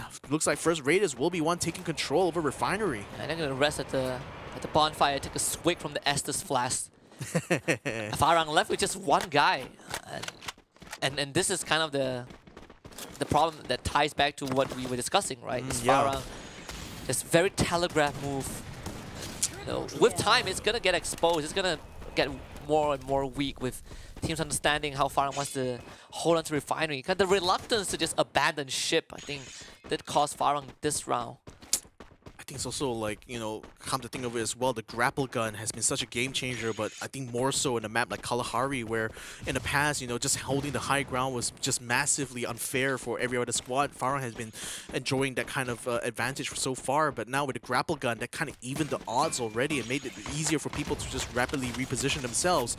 66 Raph in the meantime getting caught out in the middle here, and with the glue wall buster being brought out, there's no way he's going to be able to use any of the ones in his kit right now to try to get himself out of position. He's going to have to wait to see whether or not Vegeta and Neptune are going to be able to open up a flank here to allow him some space in order to escape this very awkward spot. But VGM just continuing to hound them, taking the highest spot in confinement right now, so having full view of where Raph decides to go. So Flame 7 is up on the second floor right now, but he needs to be able to get on the rooftop, and I don't think there's any access there. But really the big threat is Boy Tay with his sniper rifle on top of the tower, and that's really bringing it in until this point though. Neptune finds a shot onto Boy Tay, and now he's going to try to take out someone else, but Bond in the meantime uses a scope rifle and uses that to take down Neptune. So Axis is very much scrambling around, but at least space has been created. Raph is able to regroup with the rest of the squad. Bond now trying to salvage this by trying to take some shots here from a distance, but is it going to be enough to keep Axis at bay though? Yeah, they have corral access into this compound, but the members of VGM are spread really thin. Axis have been trying to get Vantan off of this roof for the longest time, and he is still staying there. But now Axis knows that the members of VGM are pretty much spread out around confinement, and they're getting all these shots. Boyte with the Car 97, the Car 98, making life extremely difficult for Axis to be out in the open. They're also getting flushed up by the Seekers as well, making movement so much more debilitating for Axis. All these footsteps though being heard by Boyte. He is so diligent of relocating himself. Axis just could not find him, and Ban is going to make contact with Vegeta, trying to spray him down. VGM finally kind of collapsing onto Axis, but they did lose Vantan. Binsu needs to win this one, and he does. Has his buddy Bond to back him up. It's a 1-4-1 so far. Yeah, the blue zone coming in just at the wrong moment there, and Axis now finding themselves having to turn tail there, losing out this battle somehow. Neptune, though, is going to be revived back, and perhaps he will be able to do the same for Vegeta, but it looks like this battle against VGM is going to have to be conceded to them, as now the blue zone closes around him, but Raph looks like he still wants to stick around a little bit longer, see whether or not he'll be able to catch something out. Meanwhile, Boiwa finds Nero just around where the revive point is. They're going to be fighting against each other in the meantime, though, while Axis continues to keep VGM completely sieged up. They want to try to deny them the opportunity of proceeding through the rest of this round unscathed. Nero finally gets knocked down here by Anxiety, will get eliminated. Nowhere to be found is the rest of his team. Yeah, and Nero learning the hard way. Wherever that the high tier loot zone is where Anxiety will be. Yes. Just putting it out there in case you guys rewatch the broadcast. I think this is something kind of like a FARANG thing, but instead of the same drop zone, they will always go to where the map is blue. You know, VGM continuing to push into Axis, and this is just an absolute bloodbath. Axis did not stand a chance. Oh man, I mean, it made it even harder given the fact that it was close quarters, and they literally pulled out of that like warehouse section, which I think was actually a better place to hold compared to this bungalow here. But nevertheless, VGM were able to bring back both Bond and Vantan, so they were back to full fighting strength, and just having more guns kind of litter around confinement here just allowed them, now they made it very easy for them to get back up to speed. So now VGM, you know, they still really want to continue to give chase to both Expand as well as Sem9, and you know, if and just unfortunate that Axis was just the one being a little bit of a speed bump in that progress there, and they've pretty much cleared that very quickly. Yeah, just a very small obstacle in the road to greatness. With VGM, you know, they did have a underwhelming round, but that's just pretty much it. Right? Overall, I think VGM is having a decent day. Anxiety still at the very bottom. This is the team that I think coming into stage, well, into challenge groups, being the directly invited team alongside Sem9, you know, I think that even that still doesn't change the fact that there are doubts about Anxiety, because locally we kind of see how Anxiety plays. It's a team that needs to meet a lot of conditions before they even are ready to take the fight to other squads, and we're seeing that, and it has been like this for the entirety of Phase 1. So far, nothing much has changed though. I mean, that's the thing, it's still the same teams, you know, that they also played in Phase 1, so you don't necessarily expect things to change in that regard. It's just that now you're hoping that these squads have kind of learned a lot more information about these other rival teams that, you know, you think they'll be able to take a different approach coming into second phase. Sem9 in the meantime taking an approach onto DEWA United, and looks like they're already doing quite a number onto them as NOP goes in front. DEWA United cuts him off with the glue wall, forcing him to take the other side, but looks like he's going to send a throwable their way though in order to try to break up their positioning. Unfortunately, can't quite find an opening in order for him to slip by and get a flank here against DEWA United. The rest of Sem9 now slowly gathering onto this platform too. DEWA now getting onto the bottom of this while BAMS hold its ground, cannot hold it for too long as UB takes him out with the grenade. So now he's going to now they're going to have control over the top of the platform. DEWA is on the bottom. Fikri is now joining the rest of them, but he needs to watch out for the DEWA members who are still down on the ground. IKY and Rain also sniping from a distance there, but Renz is going to get caught out though by the throwables. Zenop going in front here with his glue walls for cover, takes down one. Can they find another though? I think so. Yeah, they do. They do find IKY as well, and that is unfortunate here for DEWA because now it's down to Rain to try to carry the flag for them. Good news is that there is a revival point right at Foundation. The bad news is that he is chased down, getting shot at. Sem9 probably would not give chase, decide to hold on to this area, so, you know, DEWA United should be able to bring the rest of the team back. The MDH, on the other hand, not so lucky. KOG fighting JLX right in the open as DEWA will reunite. We'll have the whole squad back. It's going to slow down their progress just for a little bit. MDH continues. It's kind of playing a very split game. I think all of the members are around, just spread out across the points of the map. Yeah, just very much spread out on the border that's been shaped up now by the blue zone. So they're just really trying to cover as much ground as they can, but wonder how this is going to work out for them in the long run though, because it's going to be encounters like this right now where NP is getting so close now to where DEWA's revive point is. I'm not sure if he's going to be able to win this out. He only has 3 glue walls in hand, whereas DEWA, you know, even though they just only got revived, are already picking up some good weaponry for themselves. Not a lot of glue walls in BAM's kit though, and neither is there any health kits to boot. So I wonder how is he going to try to play this, because it's very much outnumbered. His best shot is to just basically try to go for broke and literally take down as many as he can before he inevitably gets taken out. But it's a very risky strategy with the blue walls now kind of like closing in onto the next safe zone here. DEWA might be incentivized to leave, and NP is going to try to use this opportunity to slip behind them. Oh, puts out a shot there. Can he get the knockdown in time though? Just literally slipping by there with the shield brought up, but it looks like DEWA is able to just get one shot there and just leaves NP to rot in the blue zone. I felt like a bit of an impatient move by TNP. Decided want to take matters into his own hands, but it's not going to happen though. Don't Cry also caught up by anxiety.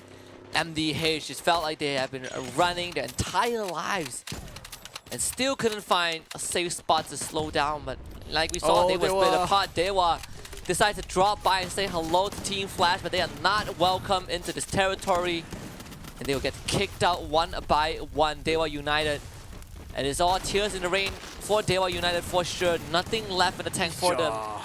Wiped out by Team Flash. Yeah, you even see Sem9 just trying to take pot shots as well onto them, spotting them from a distance, and that's the advantage that taking control of this platform does give. So DEWA United kind of falling as a result of some of the decisions they made here so far. Anxiety now joins in the fray, skyboarding their way to this next safe zone.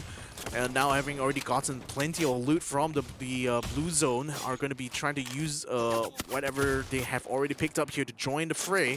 Flash, in the meantime, going to be caught on low ground here because King of Gamers have already spotted them out and is trying to gatekeep them from this next zone, and they have the perfect setup in order to do so. The thing is that, unfortunately, Knight doesn't really have a lot of gas left in his tank, so he's going to have to pull back and regroup with the rest of the squad, giving a little bit of breathing room, allowing Flash to approach the cliffs a little bit more safely and allowing them to regroup.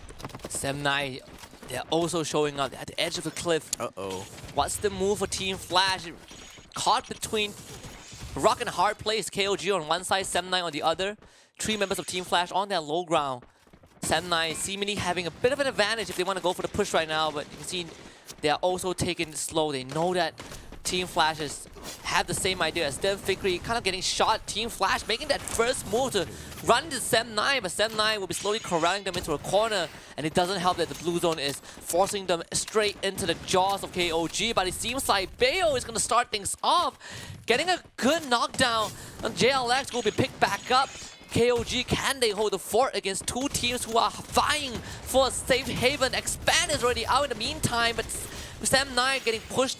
The glue wall buster is there. Sem9 needing to kind of push on forward a bit more. Fikri in a prime position to get a couple of snipes off. KOG holding back against Team Flash. This is a mess of a fight as ZenOP is going straight in, grappling gun, close up distance, turns the corner, gets a swing off, puts up the glue wall, secures the kill for himself, and Zen is just berserk. Finally put to a stop, and Sem9 still going. Zen and Raja no longer there, but Kevin's getting that kill for KOG. Team Flash and KOG somehow still in the game. Bayo, the last man alive for Team Flash, healing himself back up. KOG alive on the second floor. The whole team is there as Sem9 scrambles to revive the rest of the squad. Bayo watching this chaos unfold. Heavy now joins the fight, and Heavy is cleaning up shop. Yo, man. I mean, Heavy has been the gatekeeper for two separate fights, though. There was a fight breaking out the south side, which is where Expand got cut down. And ZenOP's joining the fight, but he's now a sitting duck, literally, as he parachutes down, taking half his health out completely by the time he lands on the ground, as Heavy were able to shoot him from the sky. And now they're going to be going up straight onto where Flash is and King of Gamers are as well. So they're going to try to third-party them in this fight as well. Team Flash gets eliminated, though, with Mill now taking the last shot, and I think that's Team Heavy. Yes, Heavy that picks up the booyah. We had two back-to-back booyahs for Team Flash, and afterwards we have two back-to-back booyahs for Heavy. This is Vietnam's day. 5 out of 6 booyahs going over to the team from that region, but I felt like this round was set up for Heavy from the very beginning. Circle was in their favor, everyone else was fighting, and Heavy just watching all of this unfold. Again, no big celebration yet. This is just the beginning of phase number 2, but you gotta feel a bit of more relief in the Heavy squad, to be honest. I mean, even the first booyah as well, you could see that they're fully, having the full focus really on the days ahead. So they know that even though what they're doing right now is like impressive for the day itself, it's just really groundwork for them, to set up for the next couple of days. So I mean, very well done on Heavy's end though, because for one, they really took the opportunities. They saw there was a fight breaking down out in the south side. It was between Expand and 2 other squads, and Expand unfortunately got themselves completely taken out, but Heavy in the meantime took control of the bridge, which was a very crucial choke point, and that allowed them to basically keep the other 2 teams who were trying to fight in that zone over there. So Heavy, I mean, again, having taken the back-to-back booyahs now, can solidly say that the Vietnamese squads here are showing up now that the Thai players are away. So I think this is going to be the pattern we'll be continuing to see as the rest of Phase 2 unfolds. But now I think the question is in the other foot now. Can the other regions match up to the power of Vietnam in this particular phase right now? Because it seems like the Vietnamese squads already have not just put out like the top form here in the first day, but even have like taken good opportunities, good strategies in these maps here that I feel unless other regions also step up to the plate, it looks like Vietnam is quite ready to just literally sweep the whole floor of them. Yeah, and they have been kind of put on the back foot. It felt like, they feel like they've been counted out thanks to all the Thai Titans being around in Phase 1, but it's their time. It's the redemption arc for Vietnam in general. Heavy with another booyah, second one of Phase number 2, back-to-back after the one on Bermuda. 20 points in this round. Sem9, sure, no booyah for them, but again, another solid round for the squad nonetheless. First place is still going to be theirs. They got 17 out of this one.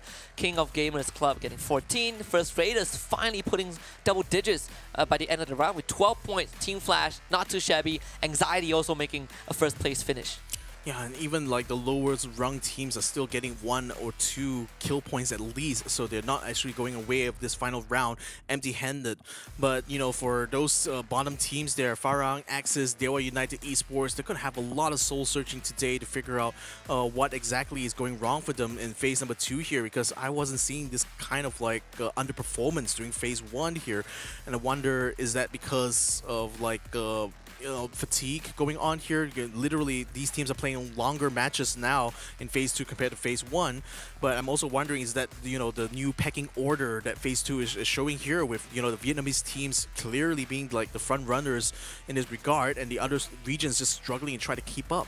Yeah, of course we gotta look at Semnai as our featured team. I honestly one of the most consistent one throughout the day, right? Aside from Heavy and Team Flash, with V Gaming also doing well, but overall I think Semnai is up there. It really felt like they only had one poor round, and even that round they got decent points. So at the end of the day, the lead is still within Semnai's grasp for sure. When we take a look at the overall leaderboard later on, I think Semnai, they Expand on the other hand, it's a pretty solid round considering that they were playing with inconsistencies before. So this is a good improvement for the Malaysian squads. They both are still topping the first and second place with Semnai in the lead, but the lead has extended just by a bit, almost 20 points. Expand is second, V Gaming Esports still in third, but Heavy and Team Flash separated by a 0.5 point margin. Yeah, 3 of the Vietnamese squads already in the top 6. Only MDH is vying to try to get through and join them as well, but they're going to have to... The KOG gap, sorry, I was just looking at the KOG gap, the KOG difference between them and FARANG. This is huge, actually. It's a bit worrying. A bit worrying, because like literally that's going to gatekeep both FARANG and MDH from getting into that first page even. So yeah, I think you're right. It's like the MDH and FARANG is going to have to pull off mammoth rounds really in order to be able to break into that top 6, you know. And you know, even though they have a decent enough lead, and I wouldn't say it's like a significant lead over the other squads in the second page, but certainly it just really hammers home the point that these teams are kind of underperforming right now in phase number 2. They're going to need to step it up a lot more if they really want to be one of the final 6 teams to make it to Jakarta. Absolutely. No, you mentioned that some of these teams need to go soul searching, but I think one team that's definitely done that during the break, that 1-day break between phase 1 and phase 2 is King of Gamers Club. Oh, this team was at the bottom. We were, well, kind of, comedically just talking about KOG, they're from Thailand, but like what the hell, right? Is it an imposter from Thailand? Apparently not. No. They are coming back swinging in phase number 2, but this will be the map pool for tomorrow. We have started with Purgatory, then we go on to Alpine, then we will have Bermuda and Kalahari for 1 round respectively before closing it out with Purgatory and Alpine again. Yes, the map rotation has switched up a bit, more challenge for these teams, but the good news is that they will not have to worry about switching around the groups. It will be these 12 teams constant until the end of next week. So that means that we will get to see more of them, and there's so many opportunities for the teams on the second page to catch up. But it's getting a bit worrying, at least by the end of day 1. Yeah, especially for those who are still on the second page. Even at the end of today, you were expecting to see things kind of mix up a little bit more, given that the half-point sort of like deductions for everyone from phase 1 has already bunched up the field a lot more. But then you're seeing that the really good squads right now just breaking away, from the pack very, very much in the first day itself. So it's going to be a lot of work, especially for those who are still 7th to 12th place currently in this stage of the groups. But you still have to kind of have faith, because there's still multiple days to go. Like I said, there's still 5 more days in total to play all throughout. So many points to just grab all the way there, and all of that will have not been possible without our main sponsors. So shout out to Snapdragon Elite Gaming for when winning matters, and winning mattered a lot in the game of Free Fire here, because like winning means getting the booyah and as well getting the top kill points. And Snapdragon Pro Series, Snapdragon Snapdragon as a company has been powering the chips that powers your phones, so now they're powering this tournament. Along with that as well, we want to give a thank you for Samsung Galaxy for joining us in this journey in the Snapdragon Pro Series. Check out their newest phone, the Fold 4, which not only opens up to give you more screen real estate, I think it's also going to be a big boon for the gamers out there. Absolutely. If you guys want to boost for yourself, aside from your hardware, we have Monster Energy to thank for that. They have been giving us power and unleashing the beast for us and also for the players behind the scenes. Check them out at www.monsterenergy.com/gaming. And last but not least, if you want the best gaming deals, the great deals for top-ups, check out no other place than Nikachishop.com. So give them a visit, get the best deals. We have so much more Free Fire coming up. This is just phase 2.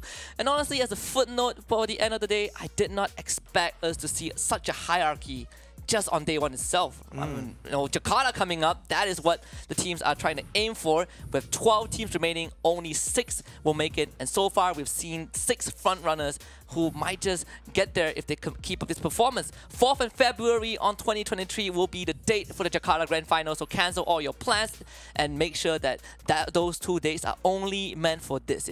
I hope to see you there. I don't know who you are, but I want to see you there. I mean, it's a big boom for Jakarta next year because not only this Free Fire Championship is going to be having its grand finals there's a lot of big events as well in Jakarta itself. So, if you're a citizen of Indonesia, this is going to be an exciting year for you guys. I'm really, really jealous of you guys, honestly.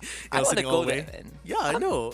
Jakarta crowd is so crazy all the time. Every show I've gone to, it's like the passion, you can really feel it off of the crowd itself. Yeah, just lovely people. I mean, the Evil's Divine SS Alfang are already there, so we're just waiting for the other 2 teams to make a comeback. But that's it for day number 1. We still have so much more to come tomorrow, same time at 8 p.m. That's where the show will kick off with our first round. But for now, we're gonna sign out, and sign up for tomorrow after we get a good, nice rest. My name is Husky. Here's Victor. We'll catch you guys tomorrow for more Snapdragon Pro Series Free Fire Challenge Group Phase 2 action.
The Snapdragon Pro Series powered by Samsung Galaxy is brought to you by Snapdragon Elite Gaming, Galaxy Z Fold 4, Monster Energy, and Kachi Shop.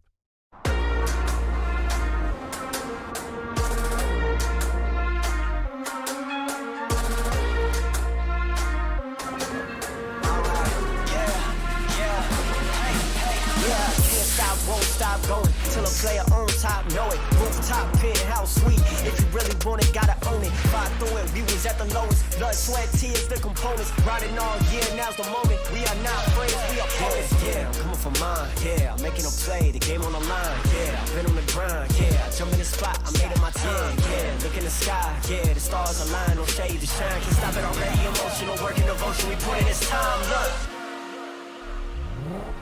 you won't stop.